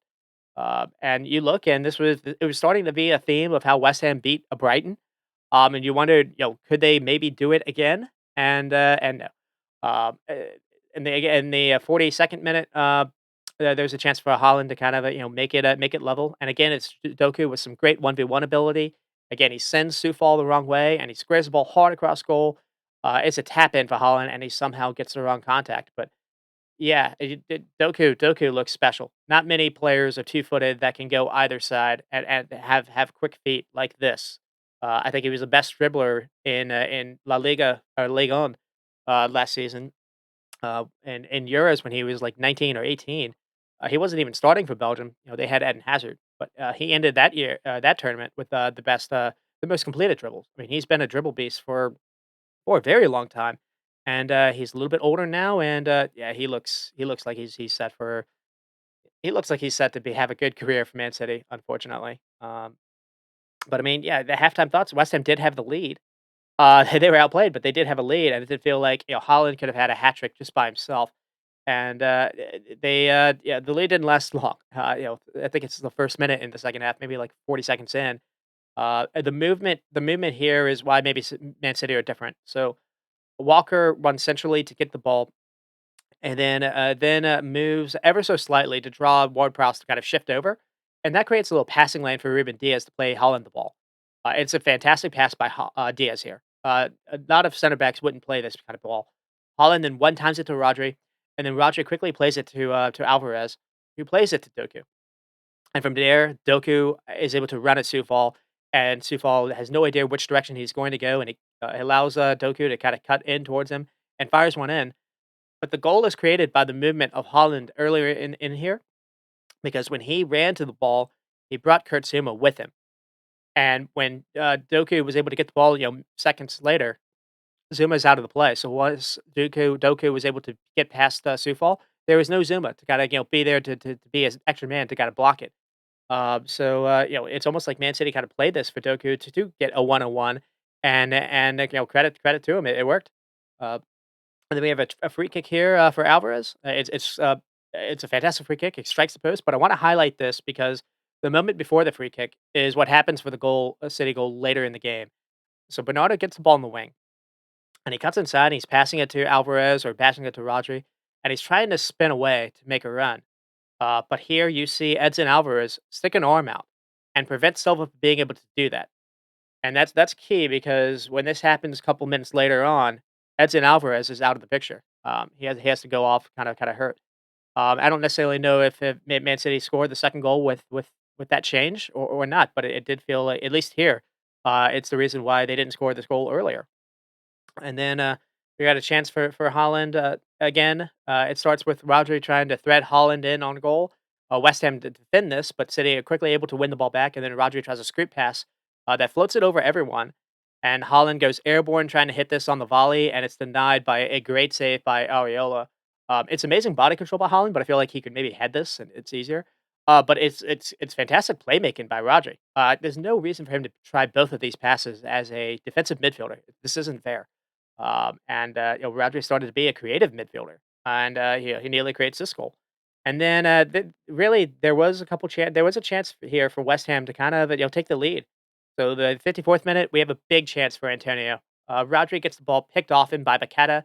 Paqueta didn't necessarily have his best game, but he did have moments, and he had a fantastic moment here. And he plays in Antonio, and just a better first touch, and he's likely in, but it's a tad heavy. It's not the worst touch, but it's heavy enough to allow Ederson to sprint off his line to stop Antonio before the shot. It's fantastic keeping by Ederson. It's more great keeping by Ederson than necessarily Antonio having a bad touch. But again, it was 1-1 still, and this is a chance for Antonio here, and it just didn't come off. Uh, and then we have West Ham again with a couple chances. Emerson here. So I mean, Man City were good, frighteningly good in this game, but West Ham did create enough to maybe poach something at the end. And Antonius here gets the ball and he slips in Ederson running in front of him in the City box, and Ederson is able to skip past Ruben Diaz and Akanji. He can't get by Akanji, and Akanji goes to the ground and takes the ball off Ederson. Nearly, it's an own goal. If Akanji gets any kind of contact, it's obvious. It's an obvious PK. So Akanji makes a bit of a gamble here. But maybe he has to because Emerson is very close to the goal, and he's probably going to be able to pick out a corner where Ederson won't be able to do anything. So there's some of that, and then in the ensuing corner kick, Zuma is able to force a great Ederson save, and Ederson is full stretch. This is probably going in, and that was maybe the chance. So it just didn't go West Ham's way here, and then here we've got a couple subs, and Antonio goes off. Mo Coders comes on. I didn't really agree with this because David Moyes basically taking off Antonio and moved Bowen a little bit more centrally. They lost that kind of a focal point to kind of hold on to the ball. Bowen wasn't really able to offer that. I don't necessarily think that's why they lost, but I do think maybe this change did. They had to take Alvarez off to bring Benrahma on. Benrahma is a better on the ball kind of player, and he plays on the wing, but that forced your kind of defensive guy to be Suchek, and Suchek loses Bernardo Silva on the goal. And another thing too is Benrahma was not marking Bernardo Silva. Basically, it seemed like Man City also made a switch here. They looked like they moved Kyle Walker to almost play in midfield. It looked like they moved Foden to play more centrally, and they basically moved Bernardo Silva from playing kind of a central midfielder to kind of being a little bit more on the right wing. And uh, when Benrahma came on, he didn't recognize that, and too often Bernardo Silva was getting the ball free on any kind of a switch. And here he gets the ball from a switch. Benrahma doesn't track back, and Bernardo cuts back towards cuts his cross is cut out, but West Ham can't clear it. He then gets it to Alvarez, and Alvarez, after kind of a one touch, Alvarez floats a ball over everyone, finding Bernardo Silva's clever run, and Suchek is just kind of ball watching here, and a guard mistimes his jump to get to this. So a couple chances where West Ham could have prevented this, and Silva was able to get the pass past Areola, and Alvarez just kind of leads the goals when he plays. It's kind of funny. Uh, but it's also a heads up play though by Holland here. I want to touch on this because if he's greedy, he wasn't really going his way, and he has a chance to maybe claim a tap in. But if he does, he's maybe offsides, and this goal doesn't count. So it was good for him to just kind of let the ball go in and not take it away from Bernardo Silva. And then we have the third goal by Holland. Bernardo Silva again. He uses Mateus Nunes, who's come on, makes kind of a diversion run, waits for Nunes to run past him, and he threads in a pass for Holland. And this time, Holland finishes the chance, burying it in the corner, hard and low. Uh, so, I mean, the full time kind of notes I had was Alvarez came off when it was still 1-1. I don't necessarily know if that's the reason why the game ended the way it did, but it did feel West Ham were a lot less secure defensively when that happened. I think he was just fatigued. So I mean, Alvarez looks quite a good find for them. I'm not going to say he's Declan Rice, but for getting him much less, he looks quite the uh, compliment. I guess I can maybe say that. And then, but that said, on a different day, Holland has a hat trick, maybe has two hat tricks. City were next level. It wasn't really West Ham's fault. Uh, it just kind of felt like one of these inevitable games, even when it was 1-0, even when it was 1-1. And West Ham did a good job to kind of stay in this, but even make Pep sweat a little bit in the second half. But it did feel like one of these chances, maybe Holland was going to get something. All these chances that Doku was beating Sofal, maybe Alvarez making a clever run. It felt like City had too much, and in the end, it's Bernardo Silva. That's the difference maker. But yeah, City were wild. 3.6 xG. I think they had four in their Champions League game. 29 shots and 15 on target. Eight big chances for City. A lot of them coming to Holland. 653 passes, 93%. West Ham were not able to turn them over. Uh, it just did this game. It ended 3-1. It ended closer than it actually was. Um, I mean, Jeremy Doku with three successful dribbles, 7-1 ground duels. Bernardo Silva in the kind of the Gundogan role with a goal and assist, four key passes. Gavardiol, I think it was his best game for Gavardiol, the kind of passes he was pulling off. And then, yeah, Alvarez is like Man City's Jota. It's any kind of game, you see City fans complaining about him. And then in the end, you see him with some kind of like assist or goal. And I think he loves playing in Holland's shadow. And so there's that kind of to say. I mean, the guy to talk about is Jamie Doku. It feels like Pep has a real attacking winger again, and it does suck that they've signed him. He can go both ways. He can cut inside. He can go to the byline, and create chances going to the byline like we saw here. I think Pep has his money. It's not easy to find players that because he's so quick too. But it's not easy to find players that can play two-footed. He can play on both sides of the field as well. He's a gem. Yeah, City are the team that have been the ones to scout him, and fair play to them because it's not like he hasn't been unknown. I've known about him for maybe a year or two, uh, maybe even longer. Maybe going to go back to the COVID times. Anyways, so it's one other thing that kind of we're saying is he's maybe at fault, for the West Ham goal. It's his bad touch that gives the giveaway, and instead of Pep, yanking him at halftime like he's done with Phil Foden a couple of times, Pep's trusts him, he keeps it on, and within 50 seconds in the second half, he rewards Pep's trust of him. And I think Pep spoke, you know, all Pep wanted to do was speak about him after the game, and rightly so. Yeah, he looks quite a player. I mean, Doku, Foden, Alvarez. This is without Grealish. This is without Kevin De Bruyne. Uh, they with Holland too, you're not gonna be able to play a deep block versus team anymore, unless the keeper maybe makes, like, I don't know, 10 saves. City have 1v1 ability now that they just haven't had, and they can, block things without Kevin De Bruyne. I mean, Mateus Nunes is a good dribbler in his own right as well. It just suddenly it does feel like they're a stronger team than last year's triple. Coming into this season, I didn't think so. Um, Now, with that changes everything. Now, maybe the only thing you can say is their depth will kind of get taken a hit. It looks like they maybe lost Bernardo Silva, who's fantastic in this game. He stole the show. They're without Kovacic now as well. Uh, Pep is playing Rodri every single game week. Uh, so I don't. I think it would be like Calvin Phillips. I don't necessarily think they'd be able to withstand if anything happened to Rodri. That's the only place where they're really vulnerable. They look good, and again, just really good in a way that they just haven't looked in a while. And yeah, maybe Holland even sets another record this season, and chances missed along with goals, because he's starting to have some of those issues, but he's gonna keep getting the ball in prime spots to score. It's not gonna matter. So Yeah, that's Man City for you. I mean, but West Ham, there were a couple of decent moments on the ball by Paqueta and Alvarez. I do think Bowen and Antonio were largely held in check. Antonio did have that chance. I mean, Ward-Prowse has turned into like their James Madison. It's kind of funny enough. He's been a fantastic signing for them, and I thought Kudus was able to wet his feet in the final 20 minutes and didn't look out of place. So there are a lot of positives here. I'm interested to see how Liverpool are going to play against West Ham. West Ham have gotten their number in the past, and so I'm a little concerned going into that game, but we'll have to see. I mean, losing Alvarez to fatigue, I do think took them all. That did give them a hit, and taking Antonio off. Now maybe it was knackered, but just kind of moving Bowen to play centrally. That didn't work at all. But one thing to kind of say is I want to credit West Ham here because something that maybe Everton can kind of look at is West Ham were up against a superior team too, but they still gave things a go. They were still competitive.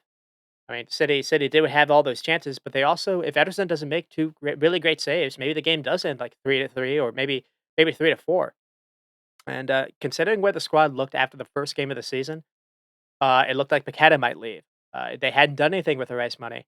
I have done a 180 on them. I feared for West Ham. I feared for David Moyes at the beginning of the season. Barring injuries, obviously injuries would change this, but it shouldn't. And they do have to manage Europe again because they won the Conference League, but they shouldn't have the campaign that they had last season. Now, I mean, there was a moment in the game where Emerson, Paqueta, Ward-Prowse, Antonio, and Bowen were keeping the ball and moving it against Man City. They weren't just they were playing some football. And it didn't happen a lot, but it happened in moments. So yeah, there are reasons to be optimistic if you're a West Ham fan. And then moving on to Everton and Arsenal. Arsenal are able to win courtesy of Trossard. This was a very boring game. Arsenal I didn't think were particularly good, and Everton were a dumpster fire. Bad. I I don't really know what Dyche was going for because, they almost didn't show up, they almost didn't try. They were just kind of sitting in a block the entire game, and anytime they got the ball, oh man, were they really rough, and, they had a mostly strong 11, for them. And then, with Arsenal, the main thing was like David Raya getting a start. So we got to see him. Um, and then it was mostly, I guess, the other thing was seeing Fabio Vieira start over Havertz, and we keep seeing Nketiah start over Jesus, and a couple Arsenal fans are kind of annoyed by that. I understand it, but I just think the way that they're playing Nketiah isn't necessarily the best way to utilize him, and I'll kind of expand on that a little bit later. So I mean, the match timeline. Arsenal do get an early goal. It's by Martinelli, but it's ruled offside because of Nketiah like having a touch in the build-up. But I want to touch on this because it's a fantastic ball by Fabio Vieira to feed Martinelli through, and I just don't think Havertz plays this kind of pass. And I think for his move this season to make sense for them to come good, he's going to have to. So I mean, there's still chance for time for him to learn, but, it's a fantastic through ball by Fabio Vieira to play Martinelli in, and it's a good finish by Martinelli, and then, unfortunately for Arsenal, Martinelli did have to come off, but it's not that unfortunate because Trossard comes on, he ends up winning the game anyways. So that's maybe a good problem for them to have. But yeah, a game note I had was Nketiah was constantly you could see it. Nketiah was making a good run, and Arsenal weren't playing a ball over the top to find him.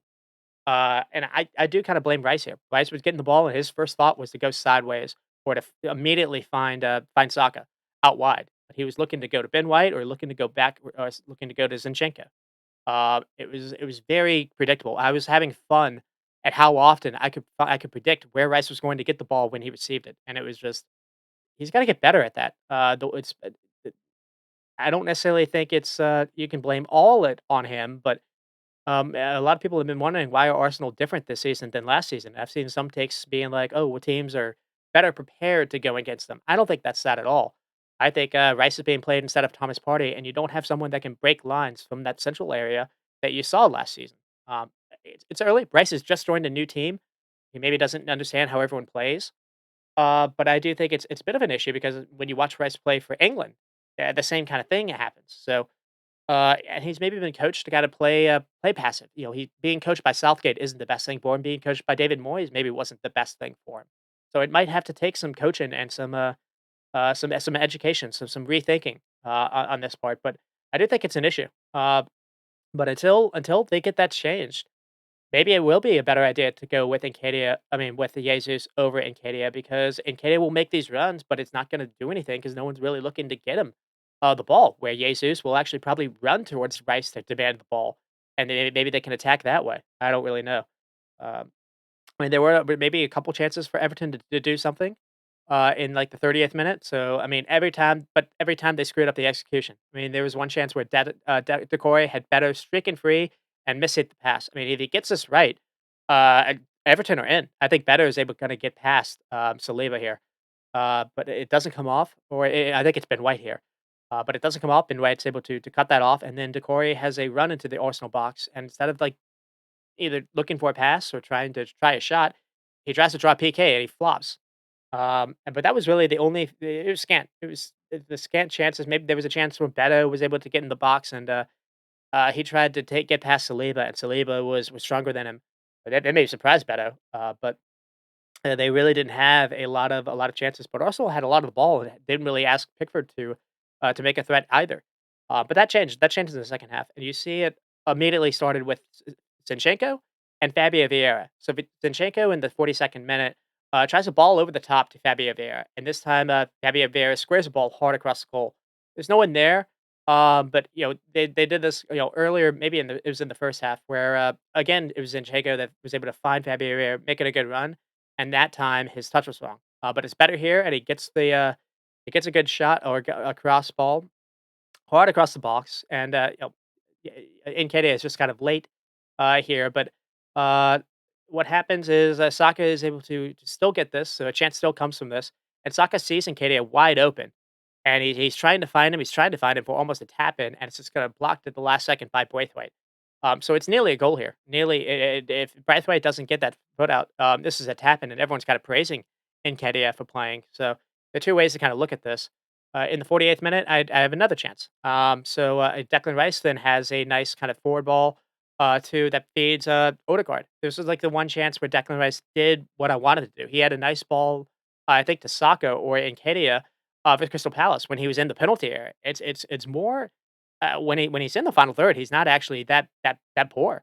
It's more kind of the earlier buildup when we kind of the congested a little bit in midfield, where Rice seems to be a little bit more, I guess I'll say conservative. But here it's a fantastic ball. It's a good through ball, and it almost leads to a goal. Odegaard at least forces a save, and then in the 56th minute, I have Zinchenko finding Trossard. So Trossard now does the run over the top, and again, it's found by Zinchenko. I just don't feel like they did enough of this, but Zinchenko was the one that was looking to hit these balls over the top, and it's a good run by Trossard, and it's a good pass by Zinchenko. But again, he can only draw a corner kick, and then we finally get the goal, and it comes from a short corner kick. So instead of just trying to hoof something into a crowded box, which Everton are fairly good at defending, they go short and basically Arsenal play it quickly from one play to another. It's just something they weren't really doing most of the game. The ball doesn't stick in this situation. Odegaard immediately passes the ball to Saka, making a run, and then Saka gets to it and cuts it back to Trossard, and then Trossard one times this into the far corner of the net. This is an elite finish by Trossard to get the power and spin with the left foot from the ball crossing in from the right side. It's not easy to do. And he does it. He does it well here. But when the ball is constantly moving like this, even if it's side to side, if it's quickly moving, you can lose track of who do you mark, and that's what happens here with Trossard. Everton get kind of caught watching where the ball is, and they kind of lose Trossard in the middle of the pitch or in the middle of the box. And from there, Everton kind of lose, and when they're passing it between Vieira, Zinchenko, and Odegaard, and it was quickly moving. And it's funny. It's back to back games where Arsenal kind of pitch points from a designed corner kick. Because you think back of what happened with Man United and Rice, but this game was not very good. 13 shots and 4 on target. Everton did have a number of blocks because they were playing so many men behind the ball. Everton with 8 shots and 1 on target, 26% possession for Everton, 158 passes, 67%. I think it's maybe Everton's worst passing of like any team all weekend. Uh, the 67 number and the low number. Arsenal close to 600% with 89% percent accuracy. But I mean, it's with Arsenal, a couple ways to look at this. You get the 3 points. It's really a hard place for them to play. There's some of that, but if anyone were wondering, well, maybe the reason why Arsenal's performing isn't necessarily as great because of maybe Ramsdale being off on his passing. No, because the Raya decision didn't necessarily change anything. Champions League is this weekend, so maybe Arteta was kind of doing something there. But just yeah, the passing patterns look completely different this season. And so again, the couple ways to kind of look at this, the struggles at Goodison Park. So you're able to get that monkey off your back. I did sound negative, so at least there's something there. They haven't won since Wenger, apparently. But to beat Spurs, you're not going to go against a deep block. So there's maybe that at least. Maybe they've just kind of struggled with they've been playing like Nottingham Forest and Crystal Palace and Fulham. So there's some of that you can maybe say, but I do think Rice and Odegaard are going to have to be a little bit more aggressive. Odegaard as well can sometimes kind of be a passenger. I want to see him a little bit more aggressive on the ball. Uh, but the best thing they have is maybe Zaliba's back and Zinchenko's back. So I mean I am looking forward to this London derby, and yeah, honestly, maybe somehow this will be a way for Havertz to kind of make his mark. Maybe he'll kind of come on as a second half sub and do something. It feels like if for Havertz to work, he's gonna have to have a big moment. It didn't come versus Man United. Maybe Arteta will play him there. We'll have to see. I mean, it's possible that there's gonna have to be some rotation because the Arsenal do play this weekend in the Champions League. So yeah, maybe we'll see Havertz. I don't know. But the Trossard is the hero. So I think the funny thing is how do you play him now? Uh, because he is a weird player. Like he's not going to offer the runs in behind or stretch the field that Martinelli offers. But he's arguably the best finisher on their team. He showcased that at Brighton too, and I think I mean, it's a good problem to have. I guess you can say. Uh, but I mean, just like it, Havertz and Vieira, Jesus and Kedia gives Arteta headaches. I imagine now Trossard and Martinelli maybe will give him headaches, and it's funny he's kind of done that purposely with Raya and Ramsdale now. Uh, and in this case, I guess fate decided he didn't necessarily need to decide with the Martinelli injury, and I guess last year maybe losing him would have been a bigger miss. But able to lose a key player and bring on someone from the bench, and he's able to kind of impact it in his own way. Um, but I mean, there's that to think about, and then I don't know. Should Gabby Jesus start instead of Nkadia? Some fans I was following seem to think that. I'm kind of in between. Just kind of uh, the way that they seem to not really being able to play a ball to him. And Katie is a guy that kind of wants wants something played to him. He's going to make a run, and that way he's kind of playing without the ball. And Gabriel Jesus is going to come to the ball. He's going to drop in the midfield, kind of be a number, and I think maybe that'll make passing decisions easier for him. I think another thing too is if Havertz is playing, or even Fabio Vieira, if someone kind of gets suckered into Jesus kind of doing that, that'll leave open someone to run in behind as well. So I mean that's maybe how you can use Havertz or Vieira. So I don't really know. I Some people were wondering if the main reason why Arsenal haven't been as slick as last season is because of Jesus not starting. I don't necessarily think that. I think it's something else.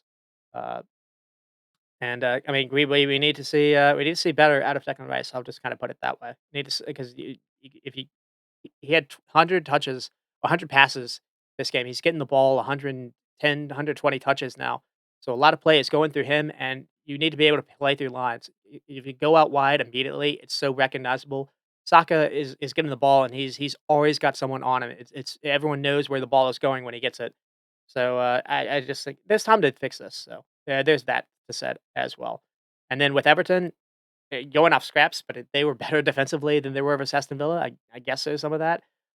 Calvin Phillips was fit for the bench. Maybe why not try him together? It was only a 1-0 game. Why not at least go for this? Uh, they looked lost with the ball. They looked lost without the ball. I don't understand why they sold Iwobi to Fulham. Uh, it's not like they improved their midfield with any kind of addition. And I feel like they booked loss on the sale because they bought him for a high fee from Villa, and I don't think Fulham gave him 40 million for Iwobi. So it just felt like there was no calmness on the ball. And Iwobi offered them that the last season to me. So I don't think that was necessarily the best idea. And why were they so negative? At home, it's September. It's not April, where you have to get a point. It's just why not give the game a go? I mean, they set off and parked 10 guys behind the ball at like the 35-yard line. It was weird. It just like Bretta was like the lone presser from the jump. Shambolic. Bretta had nothing to play off with, and the only thing I can think about is Dyche got scared with Villa playing, trying to press them, and basically Villa just playing over top of their press. But I feel like that was with Michael Keane playing, and if he's so scared that he can't play with any kind of like high press line, to press high, you have to have a high defensive line because when the front line goes midfield and then the defensive follows. Although that's how you prevent gaps. But if you can't do that, then gulp. And to be honest, who brought Tarkowski to the club? It was Dyche.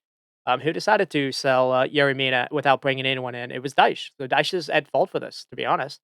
Uh, I mean, Everton maybe have new owners and potentially, usually new owners like making their own appointments. So this is not good, not a good start for him. And Everton fans are right to be worried. I think they did not only are they bad defensively, but they can't really score. They can't do anything. Uh, they were able to get 2 goals, their last game versus Sheffield, but yeah, this is going for scraps. I mean, I guess you can. Dwight McNeil and Mikolenko are back. I mean, James Garner and Calvert Lewin were on the bench. Patterson was on the bench, so it's a healthy squad for them. But this is scant, to be honest. And given how close they've been in the last couple of seasons, it's a bit surprising that they weren't way more active than they were um, in the transfer window. Maybe new ownership, maybe the old owners didn't want to book any more losses. I can't really know, but Everton are in trouble. I guess I can definitely say that. And then I'll move on to Newcastle and Brentford. Another game that wasn't necessarily that great. Callum Wilson is able to win with a PK. It's a little bit of a controversy in the PK. I mean, it was a 5-1 game here last year, so there's something for Brentford to kind of hang on to. It wasn't that; it was competitive. So, I mean, Jeremy was worried about going into this game, and it was competitive. Uh, but it was a bit of a shuffled lineup for Newcastle. I mean, we figured that was going to happen anyways, just because of how poor they were versus Brighton. But the lineup shuffle didn't really work. So there's and we saw something different in the Champions League for AC Milan. They were able to get a point, but they weren't necessarily impressive that game either. Nick Pope was really I think he made like 8 saves. He was the only reason why AC Milan and Rafael Leao were able to not get anything. So Newcastle are in some trouble too, to be honest. And Brentford kind of went into this game, playing their typical, back five formation versus the big club, and they defended well. But yeah, both teams were dire in the final third. And Brentford maybe had the biggest miss of the game with Wisa, which is unfortunate. Brentford also suffered something else that was unfortunate, which I'll get to. But I mean, yeah, the chances were scant. I did feel like Brentford had a good start to the game. So I've got a chance for Hickey. He was able to at least draw a save from Pope from the right side of the penalty area. Then Norgard had a shot that was blocked a little bit later. It did feel like they were the team that started on the front foot. And then I have a chance for Wisa. And this is the big one.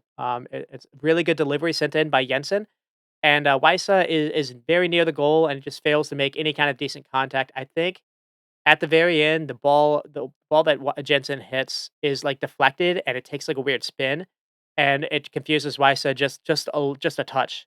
Uh, but this was a big chance. And another thing that was saying is it did seem like Brentford were able to attack a little bit down that side on Dan Burns' side. I do think Dan Burn is still a bit of an issue, but they weren't able to make it count. And then Newcastle didn't have any kind of shot on goal until the 30th minute, and it came from a corner kick. And they were able to make Flecken work, and he does well to work here because he makes a good save here. It's close range from a Bruno header, and there was maybe a half chance in the 45th minute where Longstaff's able to pitch the ball off Norgard. Wilson gets the ball in the Brentford box, but the angle's kind of against him. He tries to go for it anyways, and Flecken is able to stop it. But the big thing that happened in the first half was Rico Henry went down, holding his knee. It looked like an ankle, but apparently it is his knee. It's come out and been confirmed that he's going to miss the rest of the season, and that is a crushing blow. When this happened, Jeremy actually texted me. He said his second most important player on the team, and that is crushing. I was kind of hoping he could maybe have a shot for England, being called up. Luke Shaw's hurt. They played Trippier on the left. This past window. I mean, I don't feel like many left backs in England are playing better, especially English left backs are playing better than Rico Henry. And I was wondering, maybe he could have a chance for an England call up, and yeah, and that's not going to be in the cards. Maybe he can still kind of get a call up at the end for Euros, but probably not. So that is crushing, and it's crushing for Brentford as well, because it seemed the fix was to play Hickey on that side, play Roslov on his favored right side, and that didn't really work out either, which we'll get to. The Hickey kind of has a mess up a little bit in the second half. And for Newcastle, there was just one shot on goal apiece for this half. This was just uh, not proper. This was not very entertaining. Neither team had any quality going forward. There's just a lot of misplaced passes, and yeah, this was rough viewing. And the second half really wasn't much better. But Newcastle did start off a little bit better. So the Barnes at least has a good cross here, but it doesn't find anyone. I feel if Ishak or Wilson are playing, maybe if Ishak is playing instead, or maybe Ishak and Wilson are playing together, maybe something like Barnes did have good delivery on his crosses, but it just seemed he was crossing it to no one. You know, Brentford are playing with a back three, almost a back five. Why not take advantage of that? Why not bring on a second attacker and play Wilson and Ishak together? But we didn't see that. And anyways, I mean, it doesn't bite them, but I was kind of surprised we didn't see that. And then there was a second miss that Wisa had up from up close in the 59th minute, and then the couple of VAR minutes kind of changed the game.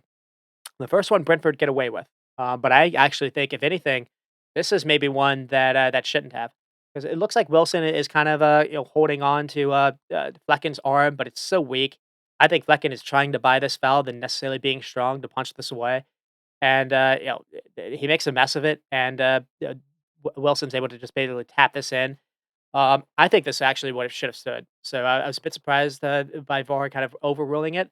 Brentford get away with the first one, and then minutes later, a second VAR incident happens, and they aren't able to get away with this one.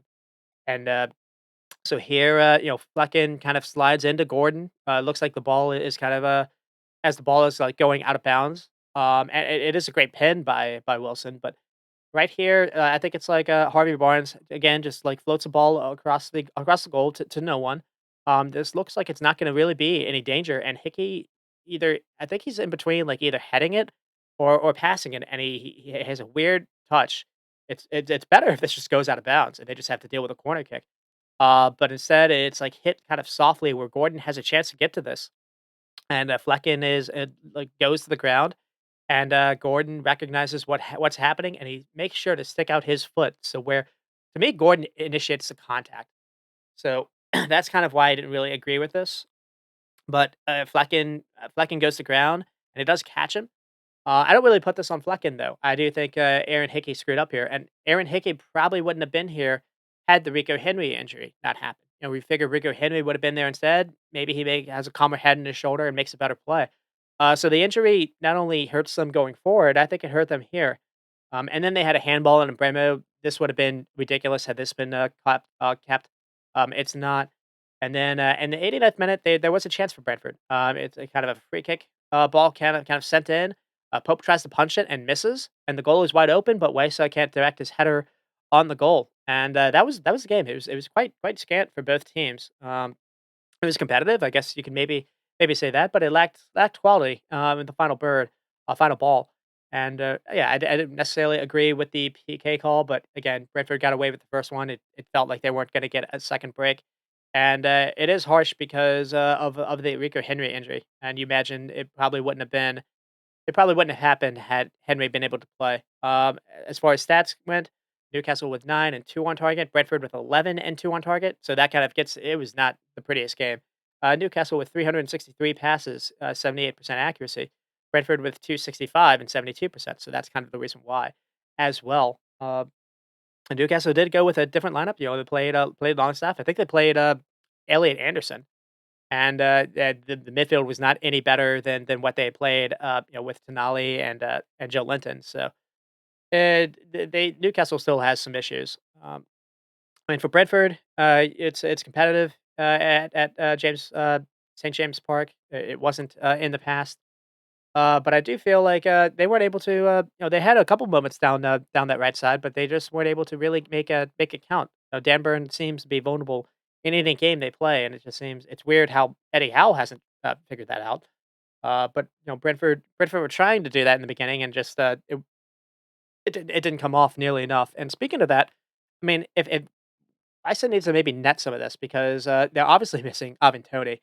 Uh, when you look at stats, Brentford are near the top of the league for missed chances so far, and it's not all necessarily Tony. I know Bremo has missed his fair share as well, and it's just it's something you just have to like kind of roll your eye at or shake your head at. They're Brentford would be in really good, real comfortable shape because they've been playing some pretty good stuff. Other than that, but they have been they're missing a lot of chances. There's no reason for them to tie that Bournemouth game. That's another one that kind of goes in my head. Uh, and the loss to Henry is crushing. But another thing that I was thinking about is I just wish Brentford had someone that could split some lines in the middle of the field, kind of like a Billy Gilmore kind of player, because Risa and Bremer were making quite good runs this game, and just no one was able to pick them out. It was always kind of late. Maybe sometime that maybe Norgard would actually see it, and it'd be so late that one of them would be offsides. That was happening a lot too. I mean, this game was very uh, I won't say end to end. It was very turnover based. There was a lot of transition moments for either team, and they weren't able to. Neither team was able to actually put something together to make any of those dangers count. So it's not necessarily something that they can just go to the bench either. So I'd be curious if they maybe look what they do in the market. It's possible they actually will lose Tony in January. So maybe they kind of put something into that kind of player than necessarily a striker. We'll have to see. Um, and it is. I mean, I'm going to be interested to see how Frank is going to play Neil Malpai and Kevin Shota going forward. So it's probably it wouldn't work in that's kind of back three, back five with the two strikers formation, but I don't know. We'll have to see. And then with Newcastle, I'm shocked that Dan Burn keeps playing, especially you got someone like Lewis Hall, who to me, he looked good when he was playing for Chelsea. And I mean, it was good for them to just kind of bounce back. I mean, here the points were more important than the performance, especially given the way they've started the season. But yeah, the shuffle squad didn't necessarily work. I didn't necessarily think Anthony Gordon and Harvey Barnes tried together worked. Though Gordon is kind of responsible for the one that's able to get the PK. But I guess you could maybe say that, at some point in this second half, Gordon was almost kind of roaming a little bit. He wasn't really playing on the wing. He was kind of trying to find some pockets. I kind of like that. I liked seeing that a little bit, but it didn't really come into anything. So I can't really say. And then I'll move on to Sheffield and Tottenham. This one was a weird game because the way it ended was not something I was watching this live, and then I moved over to Man United, and so I missed all the fun live. But because the Tottenham were dominating the entire game, and then out of nowhere, Gustav Harmer gets the first goal for Sheffield, making it 1-0, and then Richarlison at the 90th 90 plus like 6, and then Kulishevsky like 90 plus 8 is able to be the hero, and the good vibes for Spurs fans continue. Um, we basically kind of saw the same lineup that we had seen in the last couple of games for Tottenham. So Son was played through the middle again, and with Sheffield, we got to see a little change. We got to see James McAtee, get his start. He's joined from the City, and he had a good game. He had to come off a little bit towards the end, but he at least forced a save. But there was there was for the most part, it seemed Spurs were they had the they had all of the ball, and they were getting a lot of shots off, but a lot of these shots were also kind of from distance. It wasn't really like they were creating a whole lot themselves. They were able to force Fodenham into making a lot of saves, and he was good at doing that. So there's a chance here for Basuma where there's a lot of clever passing around the box, and Basuma decides to carry it a little bit. No one decides to cut him off, so he's able to basically drive towards the keeper, and he has a decent shot here to test him. But really, the big chance of the first half came to Sheffield, and it comes to McAtee, and it forces a good save by Vicaria. I mean, a ball is sent over the top that finds Bogle, and Bogle's able to get the ball before it goes out of bounds, and he cuts it back to someone across the goal, and he's able to find McAtee, who fires a shot, and it's only blocked by a good reaction by Vicaria. Uh, and then in the 45th minute, Fordham kind of did miss a mess of things here, where he like handles the ball outside the penalty area, but he's only getting a yellow card. But yeah, the first half thought was, Spurs had a lot of the possession, but they weren't really threatening with it. And then, they were able to, they went down the first goal, and it comes from a long throw in. So more and more teams are starting to kind of do this. And Tottenham can't really clear the ball. They allow it to bounce, and then Hammer is able to follow it behind everyone, and he meets the ball first time and airs it into the corner. It's a really good finish. And then, some subs were made. Richarlison came on, and Brendan Johnson came on, and Perisic came on, and these subs changed the game. This is basically why they won. I mean, in the early, I think I have the 85th minute. Richarlison has a header over the bar, and it's a good cross, kind of sent in by Porro. Richarlison wins the header, but he can't get the shot on target. But it's a good early sign because they weren't able to do this when Son was playing. And then it looked like Brendan Johnson had gotten his first goal. It's ruled off sides, but this is definitely something I think Spurs fans can be hopeful about in the future because I mean it's a fantastic ball over the top. I assume as we're saying that as well. But Johnson is just maybe a tad in front of the defender, so that's why it doesn't count. But everything else he does is great.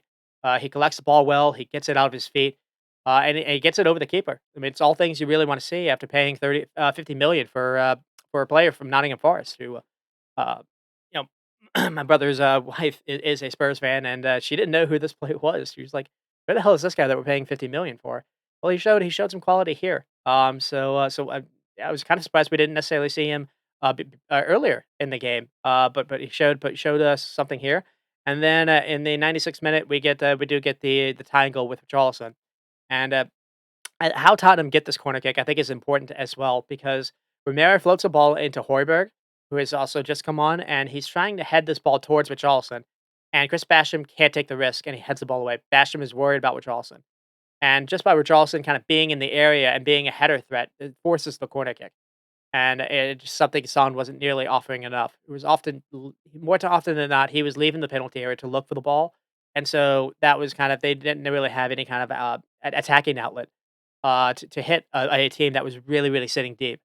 And I think that was a big theme, a big change from what we saw the week ago versus Burnley. And then so here, the corner kick, the ball is whipped in. It's fantastic delivery again by Perisic, something he got like with that Ward Prowse delivery. That's kind of funny. But Richarlison, beats Chris Basham, beats him 1v1, and he absolutely nails this into the net. And I think it's maybe his first league goal that he scored at the Spurs stadium. Uh, because he almost scored. He didn't have a go of it last year, and he almost scored versus Bournemouth, but I think that was ruled out. But I'll get to him kind of later on. There was some storylines about him before the game. He's kind of dealing with some behind the scenes stuff, and it was kind of brave to even bring him on. You didn't really know where his head would be, and Ange is rewarded for doing that, and that'll be kind of a theme that I think I get to later on. This guy keeps making the right decisions. I don't necessarily know if it's he's just kind of getting lucky or not. He seems to have good vibes. He's very real in his post games. I like what I'm hearing, and I'm liking the decision making he's making as well. And the football they're playing is fantastic as well. I think they lead the league in shots per game. So again, this is with the Spurs team that you just we didn't see this for the last like I don't know 5 seasons. Uh, and then Kulishevsky is able to get the game winner. And it's right before the play that gets him the goal that I want to highlight here as well because Madison has the ball and he's looking to play Richarlison, making a run, splitting the center backs, and the ball isn't necessarily good enough, but Spurs are able to continue their pressure, and Perisic forces a bad pass by Almadanovic, and then Udogie is able to quickly win the ball back. So they got a trap, Sheffield here. I don't really get why they didn't just go long because it's like the last minute in the game. They're going long the whole game, and instead, he tried to the Almadanovic guy tried to play something to feet, and Udogie is quickly able to pounce on that and win the ball back. And then from there, there's quick passing from Højbjerg and Perisic. To then they find Richarlison in the box, and then Richarlison cleverly is able to find that square ball to Kulishevsky in the box, and then Kulishevsky is able to take a touch, and then shoots this with his right foot into the near post. I think it actually goes through Basham's legs, so Basham didn't have the best go of it these final few minutes. But yeah, credit to them, credit to the manager for making those changes because I do think that changed the game. And two late goals, two really late goals, came into 11 minutes of added time. And why was there so much added time? Was there an injury? No, Sheffield was time wasting all game, and it's just weird how that's finally being punished. But another thing too, for teams that are kind of thinking about that, is this is definitely going to benefit teams that are more front-footed and more attack-minded than necessarily teams that just want to kind of hold on to stuff. So it's going to benefit the extra time is going to benefit the team that's a little bit more aggressive and attack-minded. So we saw that awarded here, and again, this the result did not feel like it was coming, but Anja did make some changes in the 80th minute or so and was rewarded with it. And the big one being Richarlison. And again, it seems like he's been dealing with some stuff behind the scenes. We've seen some more of this come out lately. We saw it with Dele Alli. Jadon Sancho spoke last year about dealing with something last year after the World Cup. And maybe supposedly Richarlison has been dealing with some life stuff. He made the big move last year from Everton, and it seemed like he was struggling in Kane's shadow. He struggled all season. There was a little of that World Cup, purple patch that he had, and then he came back and he just wasn't able to necessarily find any kind of form. And the coach hasn't lost faith in him. And maybe who knows? Maybe getting a goal like that can really kickstart him again. But it is something worth saying as well. These guys also just straight up did not have a life during COVID. That could have been kind of hard for a number of players as well. So there's a lot of stuff out there that we don't really think about. We always think about these players just kind of playing, well, when they had their kits on, and yeah, it's just kind of something to always kind of keep the back of our minds on. And maybe when he scored, all is you saw everyone celebrate him. You saw the teammates really gain around him. So it's obvious he has his team support, which is good. It's good for him to have support that way as well. And it doesn't seem like his manager is going to be there to take care of him. So yeah, we'll have to maybe see if 'cause it is good for Richarlison, not just you get that way, but it's big for the club because they haven't really bought in a striker. Losing Harry Kane, and if they can get Richarlison firing, that does kind of change them a little bit. I don't think they brought Brennan Johnson to be that kind of player either. I think they brought Brennan Johnson to be a bit of a wing threat that they can play with. So that'll be something to follow. I mean, Spurs had 28 shots in this game and 10 on target. They've forced Fotheringham to I think 8 saves. Sheffield did have 7 shots and 5 on target themselves. I mean, they weren't just only sitting in a block all game, but they did only have 885 passes and 69% accuracy. Spurs were 549 and 88% and 70 something percent accuracy and the 2 xG. I mean, another thing too is Vicario has bounced back. He made a couple big saves. So that's good for them as well. So yeah, I have been puzzled why they didn't bring a striker in. They opting for Brennan Johnson instead. If they are in the title race, do they try for Ivan Toney or Dominic Solanke, a player like that, or by January has Richarlison kind of proved repaid having faith in him. We'll have to see. It was different though. It was different from the Burnley game. I kind of praised how like Son was able to kind of playing behind and do well. It was so much different going against a really, really set in block, because the space was not there to make those runs in behind. Tottenham needed someone to kind of be a threat in the air and to make well-timed runs in the box. And when Richarlison came on, that was finally happening. Before that, it was too easy for Sheffield center backs because most of the Tottenham shots were really coming from distance where the keeper could react and see it. And Son was kind of going out wide looking to get the ball.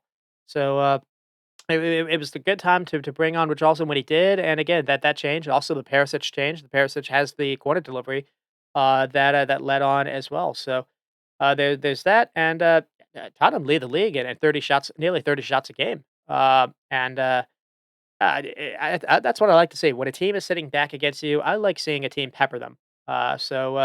They've been just as much a fun as Brighton has been. This is one of the more darlings of the early season, and North London derby this coming week. I'm gonna really look forward to seeing how Madison plays versus Odegaard. How did the double tens play, and Basuma versus Rice. It'll be good to kind of judge who plays CM better because it feels like Basuma has found his Brighton Basuma form again, and we'll have to. I don't necessarily want to say like I would favor Tottenham over Arsenal. It almost seems like Arsenal could maybe do this like underdog kind of card. Maybe they show up that way, but it does feel like uh, this is really fun and interesting coming into this game in a way that I can't really remember. Like when both teams are kind of coming into form. So that's gonna be a fun, really fun Sunday. And then with Sheffield, I do think some positives. The squad looks better at least now than they did on the first day. McAtee. I think Sousa looks a decent midfield player for them. And Cam Archer does look like he has goals, and Hammer, Gustav Hammer looks like he has some goals in midfield, and the keeper seems to be solid. But the main thing to touch on is the time wasting backfired, and good for that. I mean, the keeper was taking forever to take on goal kicks, and was taking forever anytime there was kind of contact, and I think that's the reason why there was extra time. And the manager spoke about like afterwards, he didn't necessarily like that. But to be fair, then don't try to cheat and time waste and try to shorten the game because it was a clear tactic that he was doing. Newcastle were doing this last year, and they were able to get away with it. But it seems there's been a directive to not really allow that, and it's going to punish teams that necessarily do that because you don't really know when the game's going to end. So a team that's on the front foot is going to have the upper hand in any kind of a moment like that. Uh, and I guess to be said is they were kind of a minute from getting a point, so I guess you could maybe say there. But they do have some room to grow because it was similar to the City game where they just lost a little composure at the last minute. And yeah, again, I just don't understand why Amnahamovich plays that risky pass when he just goes it out of bounds or he just boots it away. They're probably not going to concede. And the other negative to talk about is Burnley picked up a late yellow and got sent off, so they won't be able to play with him next game. And they really like using him as kind of an outlet. So Cam Archer will maybe have to man the attack next game. And then we'll move on to Chelsea and Bournemouth. We'll see how we're doing for time. I don't know what that means. Oh, not bad.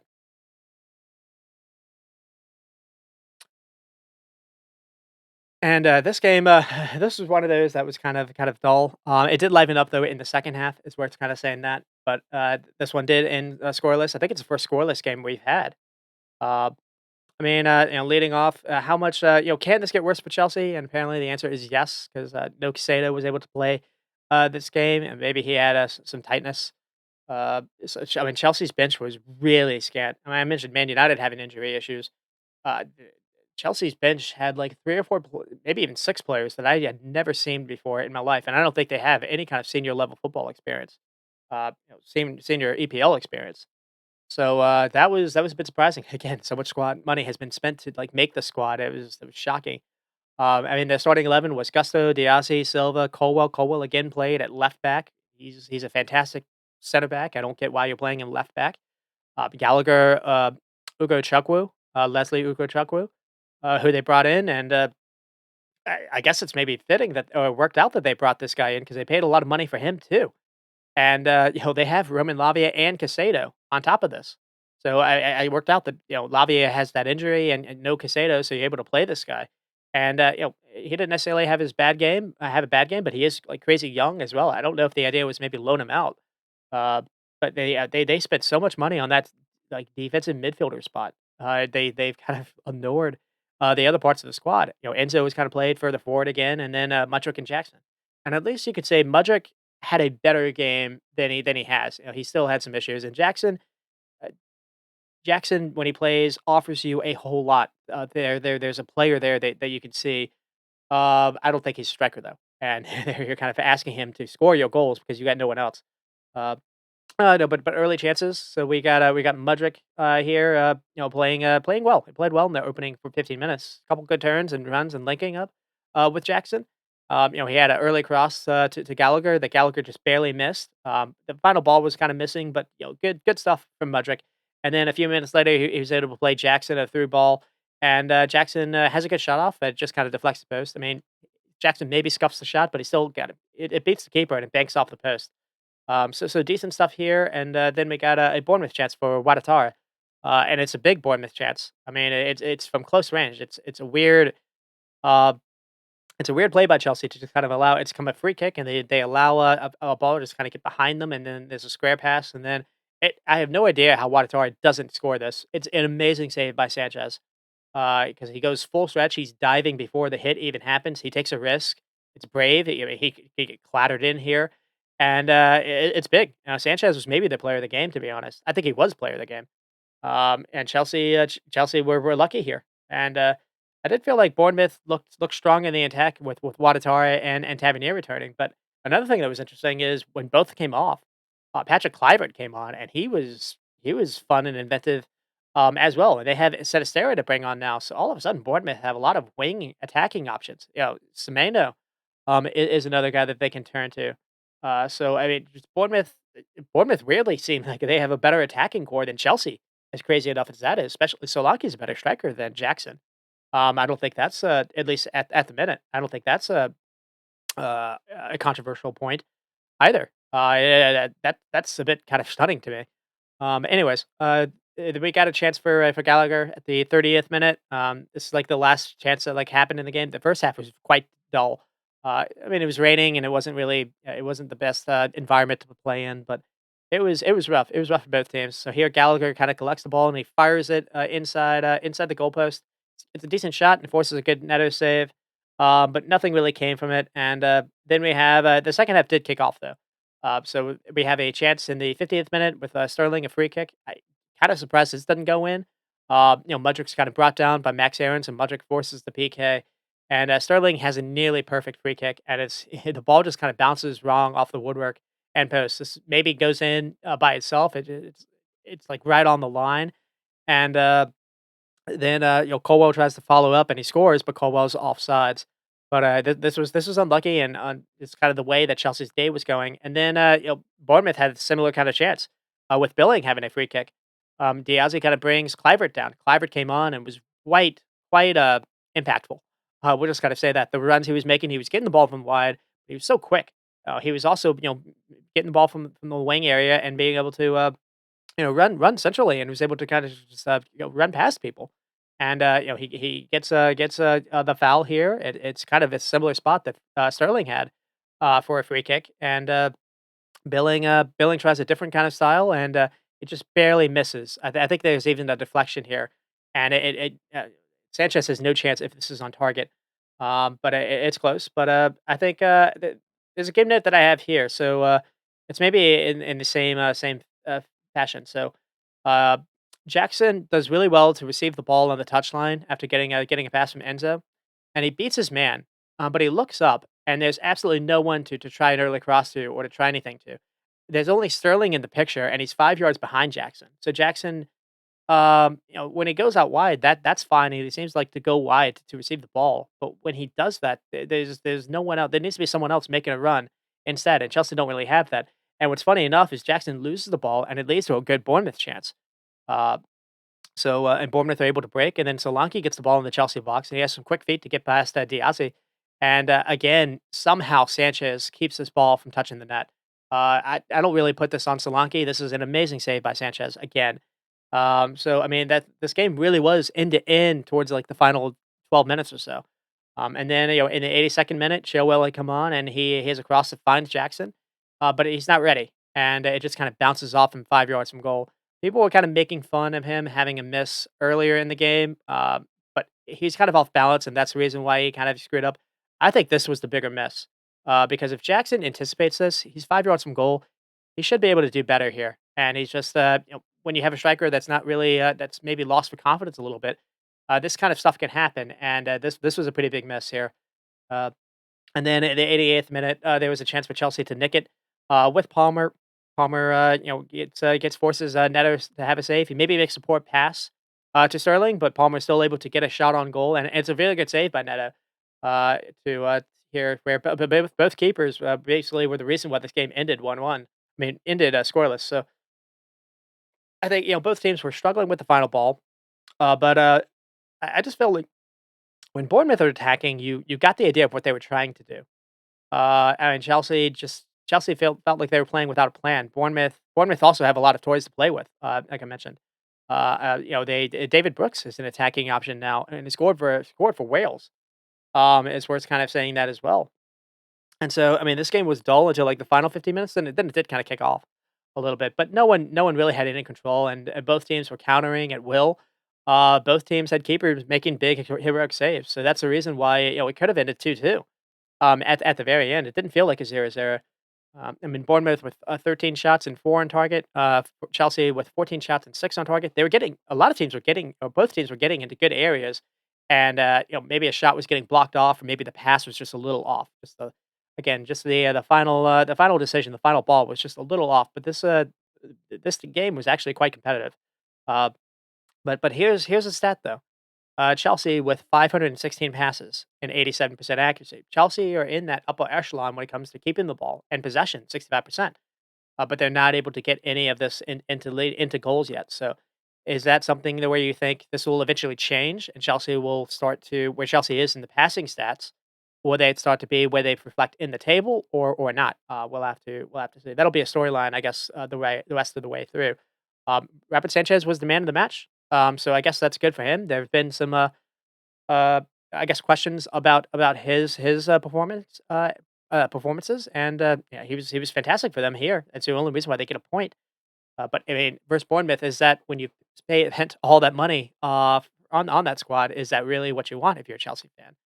Uh, and they do have a lot of injuries. I get that. But again, the bench was just crazy, crazy scant. And I do feel like Pochettino is lining up weird in every game. Just Enzo advanced, Gallagher kind of playing deeper. Gallagher was the captain. I was a bit surprised about that because I feel like if everyone is like full and healthy, I feel like Gallagher would be on the bench. That suggests that the idea is to actually play him a lot more. So but we'll have to see how that works. And then Colwell keeps played at fullback. I don't really understand that at all. I think you're not really getting the best out of him as a defender. And two, when he's asking to go out wide and whatnot, I don't really. He's not really going to do an overlap run. I think teams like know not to really be a threat about that. So there are some issues here. But again, they do lead the league in possession stats and second in most passing team. So that's something they are missing Reece James. That's worth saying as well. But a player I'm going to touch on is not even the attacker. People are going to go Jackson. I'm going to go Thiago Silva. I think he's a crutch for them, and I think Chelsea can't press teams because that forces you to again to play a high defensive line, as we mentioned before, and you can't do that with him. And I don't think you can do that with. I don't necessarily think Diazy is the best partnership for him either. So I think because that's basically how Chelsea were lost to West Ham is Antonio was able to just kind of get behind Thiago Silva, and so I don't really think they're able to win the ball high up in people's ends and teams final thirds. Unable to win the ball back with kind of pressing them into turnovers. So it impacts it impacts an offense by not being able to be a good pressing team. So Chelsea getting the ball and they're sometimes going against a team's kind of set in their defense. That's kind of being a problem as well. But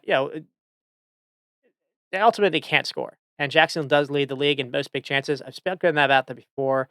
Uh, one in the way that he's swinging some of these chances, I do think he's lacking for confidence.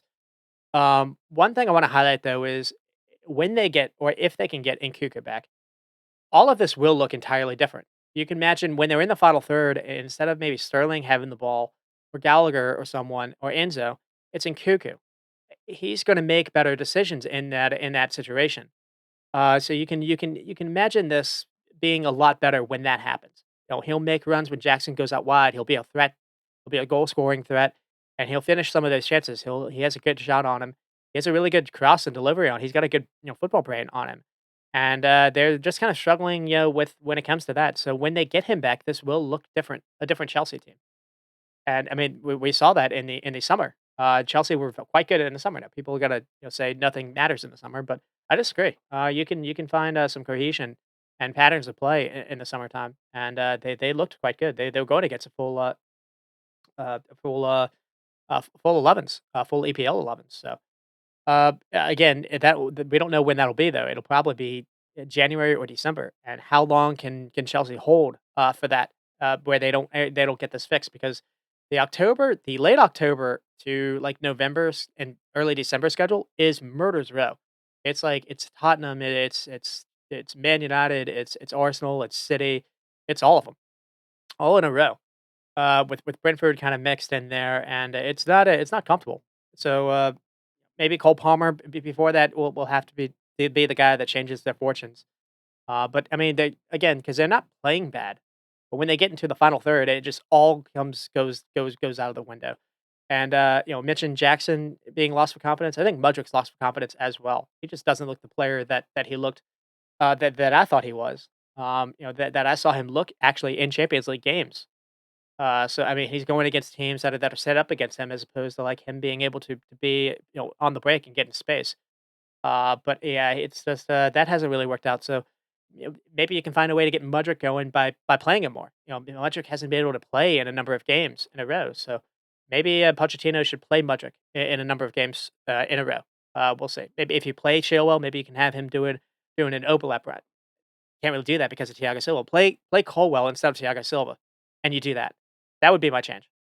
I don't feel that they're necessarily it's not nearly the lost cause that maybe Man United are at the minute. Both are dealing with injuries, but this one feels easier to fix. Um, but we'll have to see. And then with Bournemouth, I mean, Bournemouth all of a sudden look quite strong in the attack and defensively. Well, Lloyd Kelly kind of looked impressive to me. Showed some good pace to him, good instincts to aggressively cut out passes. To speedy players like Sterling and Jackson. If you get that wrong, they're gonna turn and go around you. And he was quite good and brave doing that. And just the only thing you can say about Bournemouth is they can't pass through the middle to save their lives. They're really poor in midfield, and it does feel like speaking of teams that are close, they're close to being almost quite good, too close to being quite bad. And Brentford ran over them. If Chelsea weren't a complete mess in front of goal, the same would have happened here. A lack of midfield can send you down if you're not careful. They have brought in Tyler Adams. They have brought in uh, that player that was in the championship, but both are injured right now, and they're not able to play them yet. So we'll have to see how that works. Um, and then Solaki was more involved in the second half, and I think that's good for them to see as well. It seemed like that part when Clivert came in, he was actually looking to get Solanke into the game. I think Solanke had more touches in the Chelsea penalty area in the second half than a lot more touches than the first. He was a lot more involved, and something with Solanke is he knows how to sniff chances, and he's got some wiggle to him. He can make people miss with a couple good dribbles and runs, and sometimes you can just hang your hat on someone like that to keep you around in games, and Bournemouth have that. Not every team does, so there's something to say worth saying there as well. And then we'll move on to Aston Villa and Crystal Palace. This one ended. This one was kind of a dull game as well, but it ended kind of absolutely wild. With the first goal coming to Osen Edward, and then it looked like maybe Palace were going to nick this, and then just an unbelievable goal by John Duran to level it, and then in kind of in extra time, Douglas Luiz was able to get a PK set down by Chris Richards, and it's unfortunate by us because I mean asking like, hey, when can Chris Richards finally get a start? So there was something with Mark Gahey, he wasn't able to go, and Richards was able to get his moment, and he didn't really necessarily have his best game. I mean, going against a speedy Villa team with their kind of pace and attack, Diaby and Watkins, really wasn't the best ask either. So he had a rough go at it. You can maybe say, and he gets unlucky here. He brings it looks like Watkins is going to get behind him, and he brings him down. So Watkins forces the PK, and then Leon Bailey gets tagged one on a little bit later, also forced by Diaby. With Palace, it looks like Ward was kind of an issue for them. People are going to go at Richards. I do think Joe Ward didn't necessarily have his best game. Palace struggled to keep the ball. The only passer to me was Decore. So that necessarily wasn't good. They lost Jordan Ayew and were able to actually improve a little bit by playing Mateta. And I thought it was a good move by them to actually play Mateta and Edouard together. And that actually led to one of the goals.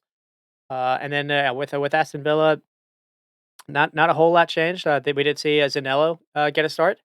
So that was different. Leon Bailey was kind of benched. And he wasn't necessarily terrible, but the bench, the people that came off the bench were really the goal scorers and the difference makers. So worth saying as well. Uh, the early chance for Watkins here in the 18th minute. Watkins, I think, has to bear this. Is the only maybe negative you can say about Villa right now is Watkins isn't firing for them. He's doing good and everything else but this. And again, it's a poor giveaway by Joe Ward. Just a terrible back pass. Watkins is in on goal. He even has maybe Diaby to do a square pass to. But Watkins, tries to go for goal, and he can't beat Sam Johnston. I guess maybe you like a guy going for goal. He's shown he has faith in himself still, but it doesn't come off. But yeah, that's maybe the only kind of negative here because sometimes they are only playing with Watkins as their striker. But he played well other than that though.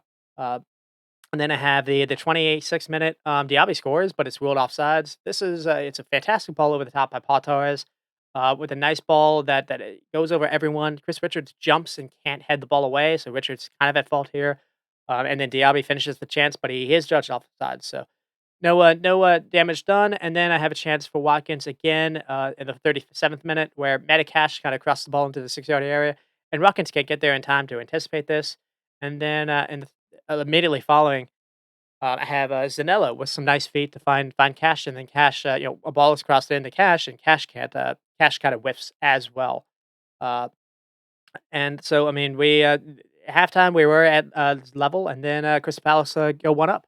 And Matata kind of gets the ball from Decore from the sideline, and he's strong to hold off Paul Torres, challenge him, and then he's able to kind of spin off him, and he's able to get that early cross towards Edward, and calmly puts it away. Emil Martinez does slip here, but I don't really think it matters. But the slip definitely made it easier. But it's a fantastic ball by Mateta, and I do like Palace kind of playing both, and you had to do it because of the injury, but it worked out again here. And then a chance here for maybe Palace to close this off with Eze.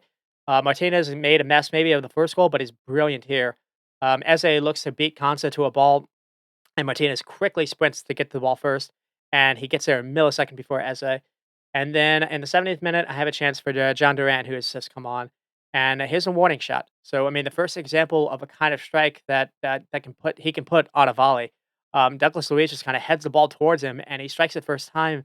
The ball is absolutely fizzed at the keeper, and it's just from the outside of the box. I mean, this is hit like a rocket, and the only problem is maybe he strikes it too well because it is hit right at the keeper.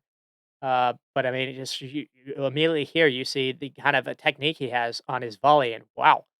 I liked the idea that Emi Martinez brought on John Duran with Ollie Watkins. He didn't take Watkins off. I think that ended up. We're starting to maybe see that a little bit more, where teams are kind of sitting back against you. Why not play with two strikers? Yeah, it worked. It worked for them. But before that, we do have a chance for Eze again to make it maybe 2-0. And this is again amazing by Martinez. I mean, so Decore has a little nice flick over the defense to find Eze. So a little playmaking by Decore here. And Eze tries to flick it over Martinez, and it's blocked. Martinez again recognizes the danger, and he's able to cut it out. So a good save by him there, and then we get to the goal, and what a goal! And again, he nearly it feels like he nearly scored something like this when he came on versus Man City like a year ago. I remember when City were cruising in that game, and this guy John Duran came in, or Jan Duran, this Colombian 18-year-old, came on and out of nowhere just got a ball off the chest and just hit it first time, and it struck the post so much that it was still bending, like when the game ended. Like I remember Ederson like even like looking back and being like, "What the hell?" And the same thing happens here. This is something out of a video game. I mean, Digna just has a hopeful cross into the box. He chests it ball down, and without it losing any kind of balance, he volleys it with his left foot into the upper 90. It's a rocket, and there's a defender by him too, and he's not really that doesn't put him off. Uh, Three keepers in goal don't save this. This is an unreal shot. If Holland does this, I think we're talking about it for a month. This was an amazing goal. Uh, and then they're able to get the go ahead goal with Douglas Luiz getting the PK. And I do think there's maybe some controversy here, but it's a fantastic through ball by Tielemans. Tielemans coming on it kind of changed the game as well. Just a fantastic fast through ball. I this kind of like line splitting pass. Not enough teams are like doing this to me. So I do think there's maybe some controversy because it does seem like maybe Chris Richards gets the ball when he goes to ground. But not enough teams are playing this kind of pass to me. And Tillmans does play it. And Watkins does a really good job to kind of recognize there's a little gap here, and maybe he can put himself in between two defenders, where there's a path to try something in, and Watkins as well to shield the ball and then to turn on it. And he is getting past Richards to be fair. So if Richards doesn't do anything, Watkins is in on goal for a tap in. So he had to do something there. And then I was kind of surprised it actually wasn't when they reviewed it, or I was maybe surprised it wasn't an immediate red card, because it wasn't necessarily the first decision. They didn't review it. If the ref made a decision at that point in time, it's a denial of a goal scoring opportunity. I think he takes the red out, and I don't think VAR overturns it. So I guess Richardson is saved that way. But it is harsh, but it's a fantastic ball by Tielemans. I'm going to allow it because again, we didn't necessarily see this in a number of games. I mentioned Brentford. Brentford having a guy like Tielemans that would be perfect for them, and he maybe was available. A lot of teams that went to Leicester to poach some talent, and we'll get to the next game with Fulham. Fulham poached Castagna. So that was maybe a chance to bring someone in, and they didn't. Villa did, and they're benefiting from that because Tillmans also is at heart for the third goal. Tillmans gets the ball, and he looks for where the space is to where they can hurt them. And Diaby is making a run. And he gets past. He smokes Joe Ward, and he gets a free run all the way down the wing, and then squares the ball to Bailey and finishes it. So yeah, it's another game with late goals, late drama. It wasn't really the best game, but it did have a fantastic ending and a fantastic goal. The XG Aston Villa with 3.3, Crystal Palace 1.7, Crystal Palace 6 shots and 3 on target. Villa was 16 and 5. Three big chances apiece. It's worth saying that as well. But Aston Villa 522, 86% accuracy. Crystal Palace 226. We're starting to see that dynamic in a lot of these games. Uh, with it's just teams that aren't necessarily good enough with the ball or getting hurt, and teams that aren't good enough with the ball with the elongated time being added on are also getting hurt. I mean, with Aston Villa, it hasn't been the best start to their season, but maybe this can pick them pick. maybe this can pick them up a little bit. And Duran, yeah, this is I'll get to him, but also Tielemans being an option off the bench as well. He's got a good eye for a pass if you have. But yeah, Duran is the hero, and he's just 19, and it's possible he could be a bigger name by the end of the season. The technique and power that he has, this wasn't a one off. He scored like again. He scored something. He nearly scored like this 8 minutes in this game. Not even like last year versus City. It he's got. How do you get that kind of power and accuracy from off the volley, from either chesting it down or yeah. So he's got a cannon for a leg, and the only thing you could say is maybe it's a shame Watkins isn't firing for them, but he still had a good game, so that can maybe pick his spirits up. I'm a little upset too because I have Watkins for my fantasy team, and he was firing left and right last year, and just hasn't gotten going yet. He's one of like three players with like Salah, it was like Salah, Kane, and maybe it's just him, that have been double digits for the last like 3 seasons running. So eventually Watkins will probably get we'll get going. So we'll have to see. And then with Palace, Edward is scoring for them regularly, so that's good. I do think Decore is someone to highlight. He was unreal for them. 7 for 8 ground duels, 90% pack accuracy in a team that can't pass the ball is quite good. He's the only one that can do it.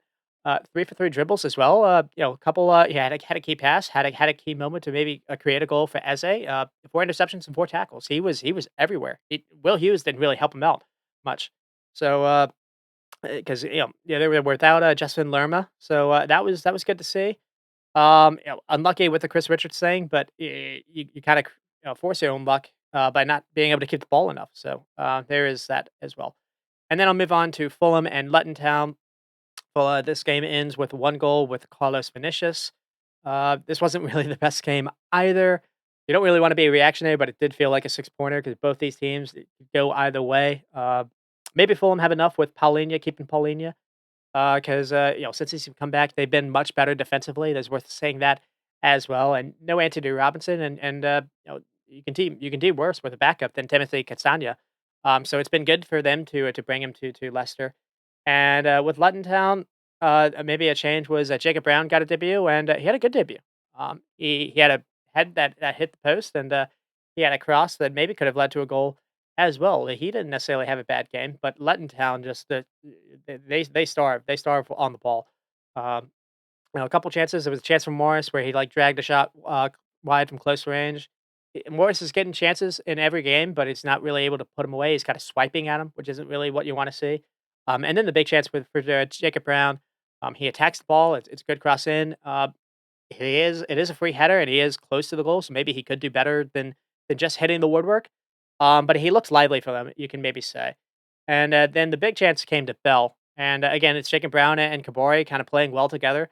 Brown gets the ball and sends in a nice ball over the goal, and it finds a Bell making a run to the back post, and Bell can only direct a shot that the keeper can catch. I mean, Luton Town are playing at back five, but Bell and Kabori are quite good at getting quickly upfield and have good delivery on them. Luton Town, weirdly enough, are like top 3 or 4 when it comes to accurate crosses a game. So I mean, that is good because they like that is how they play. They like getting the ball in the wings and then just kind of sending hopeful stuff into a box.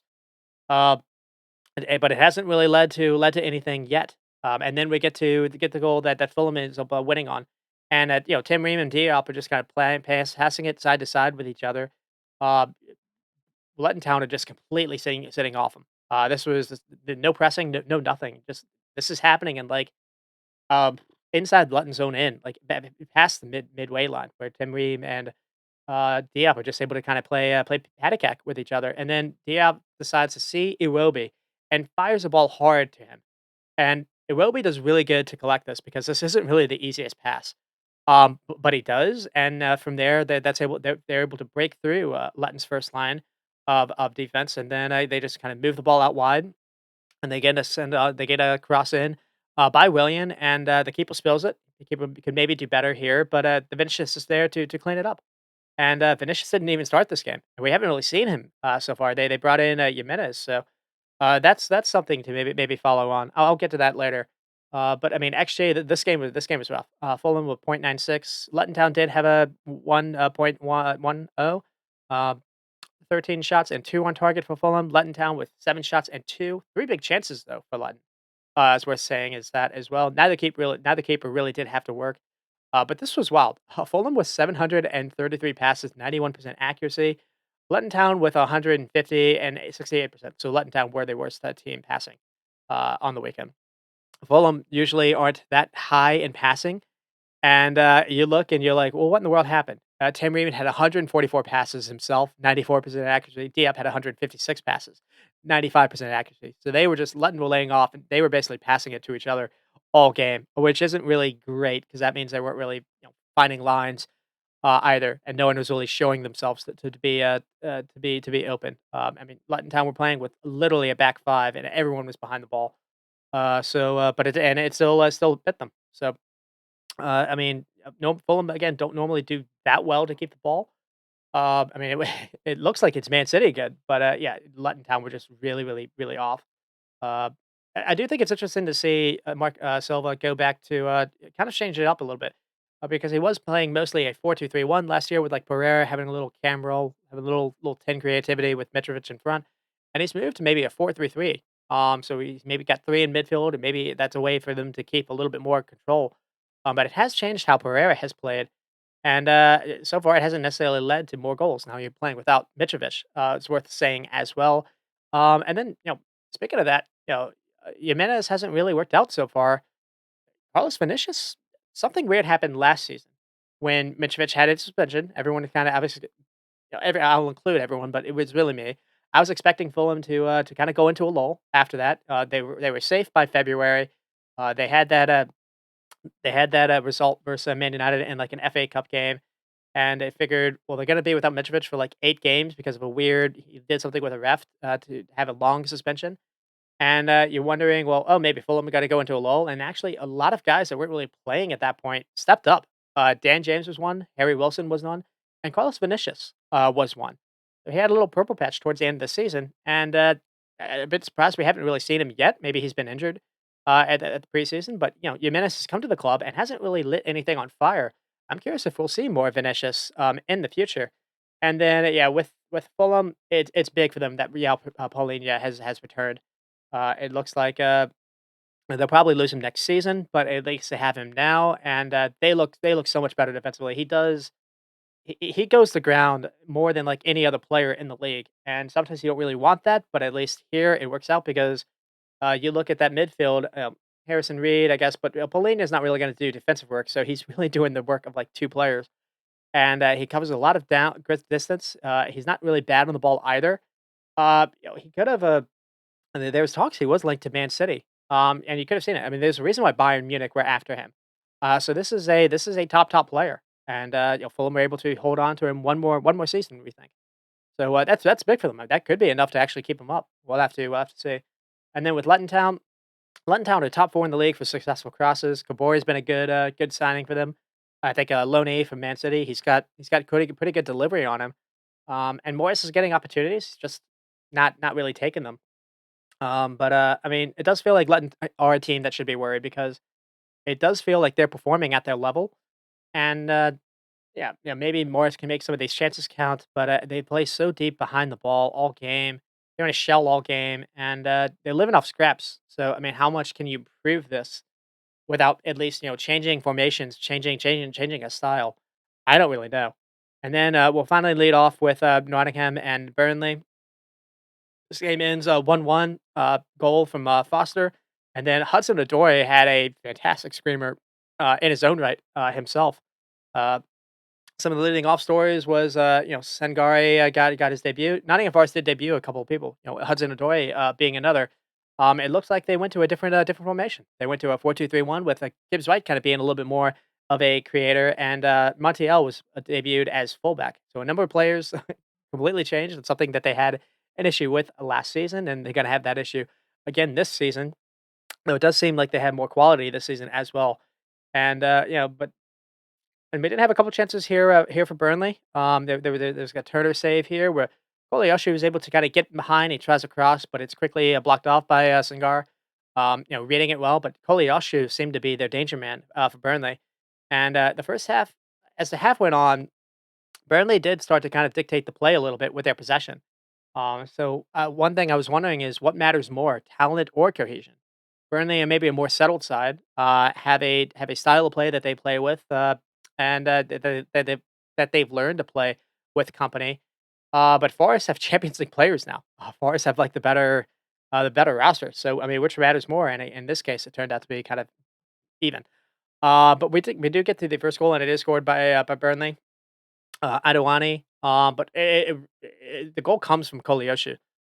He was an attacking spark versus Spurs last week as well. He's got quite impressive pace to him, to be honest. I mean, Montiel is on an early yellow card. And he's not able to do anything with this guy running at him, and Koleosho quickly gets to the byline. Again, he has pace for days. This is quick, and then he sends a cutback ball, goes across the box, and then it's finished by Endowani, who hit this early, didn't really think about passing it backwards or recycling it, just kind of hit it. You're forced to save, and then I think the rebound then fell to someone. Oh wait, there we go. And yeah, it is a good hit by Andawani. That was something else. But it started by Koleosho. And someone mentioned during the broadcast that he's a dual citizen. He could maybe play for the U.S. And so Berhalter, get on that because we kind of need we don't have a lot of pace in our attack outside of like Weah. Or at least, Balogun's pacey, but he plays up front. We don't have a lot of pace on the wing. That could be someone that we definitely could use. So I would hope we'd see that. Other teams are maybe going to see this guy, in the future. Maybe we'll see how Burnley do this season. But you can, especially if someone has a good touch on him, good head on them. You can do a lot of things with that kind of pace. So yeah, we'll have to. This will be a guy to watch going forward. And then Forrest was able to get one back with Hudson Odoi, and this is an amazing strike. He cuts inside, and he has no reason to score this. A lot of people kind of having fun at Hudson Odoi not really having the best go of it because he didn't. He Chelsea fans were always kind of struggling why he didn't play at Chelsea, and then he went on loan to I think Leverkusen or he was somewhere in Germany, and it wasn't really working out either. But here he was fantastic. He was fantastic all game, to be fair to him, and it's an amazing strike here. So fair play to him there. And then it looked like Burnley had maybe gotten the winner, but it's no goal. It's ruled a no goal because Sanderberg I guess kind of has a hand here, and then towards the very end, Foster is sent off for like a little bit of an elbow in the last minute of the game, and it's a three-match ban maybe for Burnley's main goal scorer. So that's not necessarily good. I mean, this game was a lot better than I was expecting. It was dull in the first half, livened up again in the second half. That was kind of a theme in a lot of these games. Nottingham Forest with 14 shots and 4 on target, Burnley with 10 and 3. Burnley with majority of the ball, and Burnley with 400 passes, 84% accuracy. Nottingham Forest 321. Burnley, one of the reasons why I do think Burnley have a chance to stay up is because they are one of the better passing teams coming into the league. At least a better passing team, like from the championship coming into the league. They're not having an issue keeping the ball, and I do think when they get everything else kind of settled, that's going to eventually lead to points. But that's just kind of a theory. We'll have to see. Them not having the main goal scorer for 3 games though, that's going to not necessarily be great. They have brought in some guys. We'll have to see. Maybe they're able to kind of take their place instead. But losing Foster, I don't think necessarily was great because he was about to be on a when it looked like he had maybe scored the it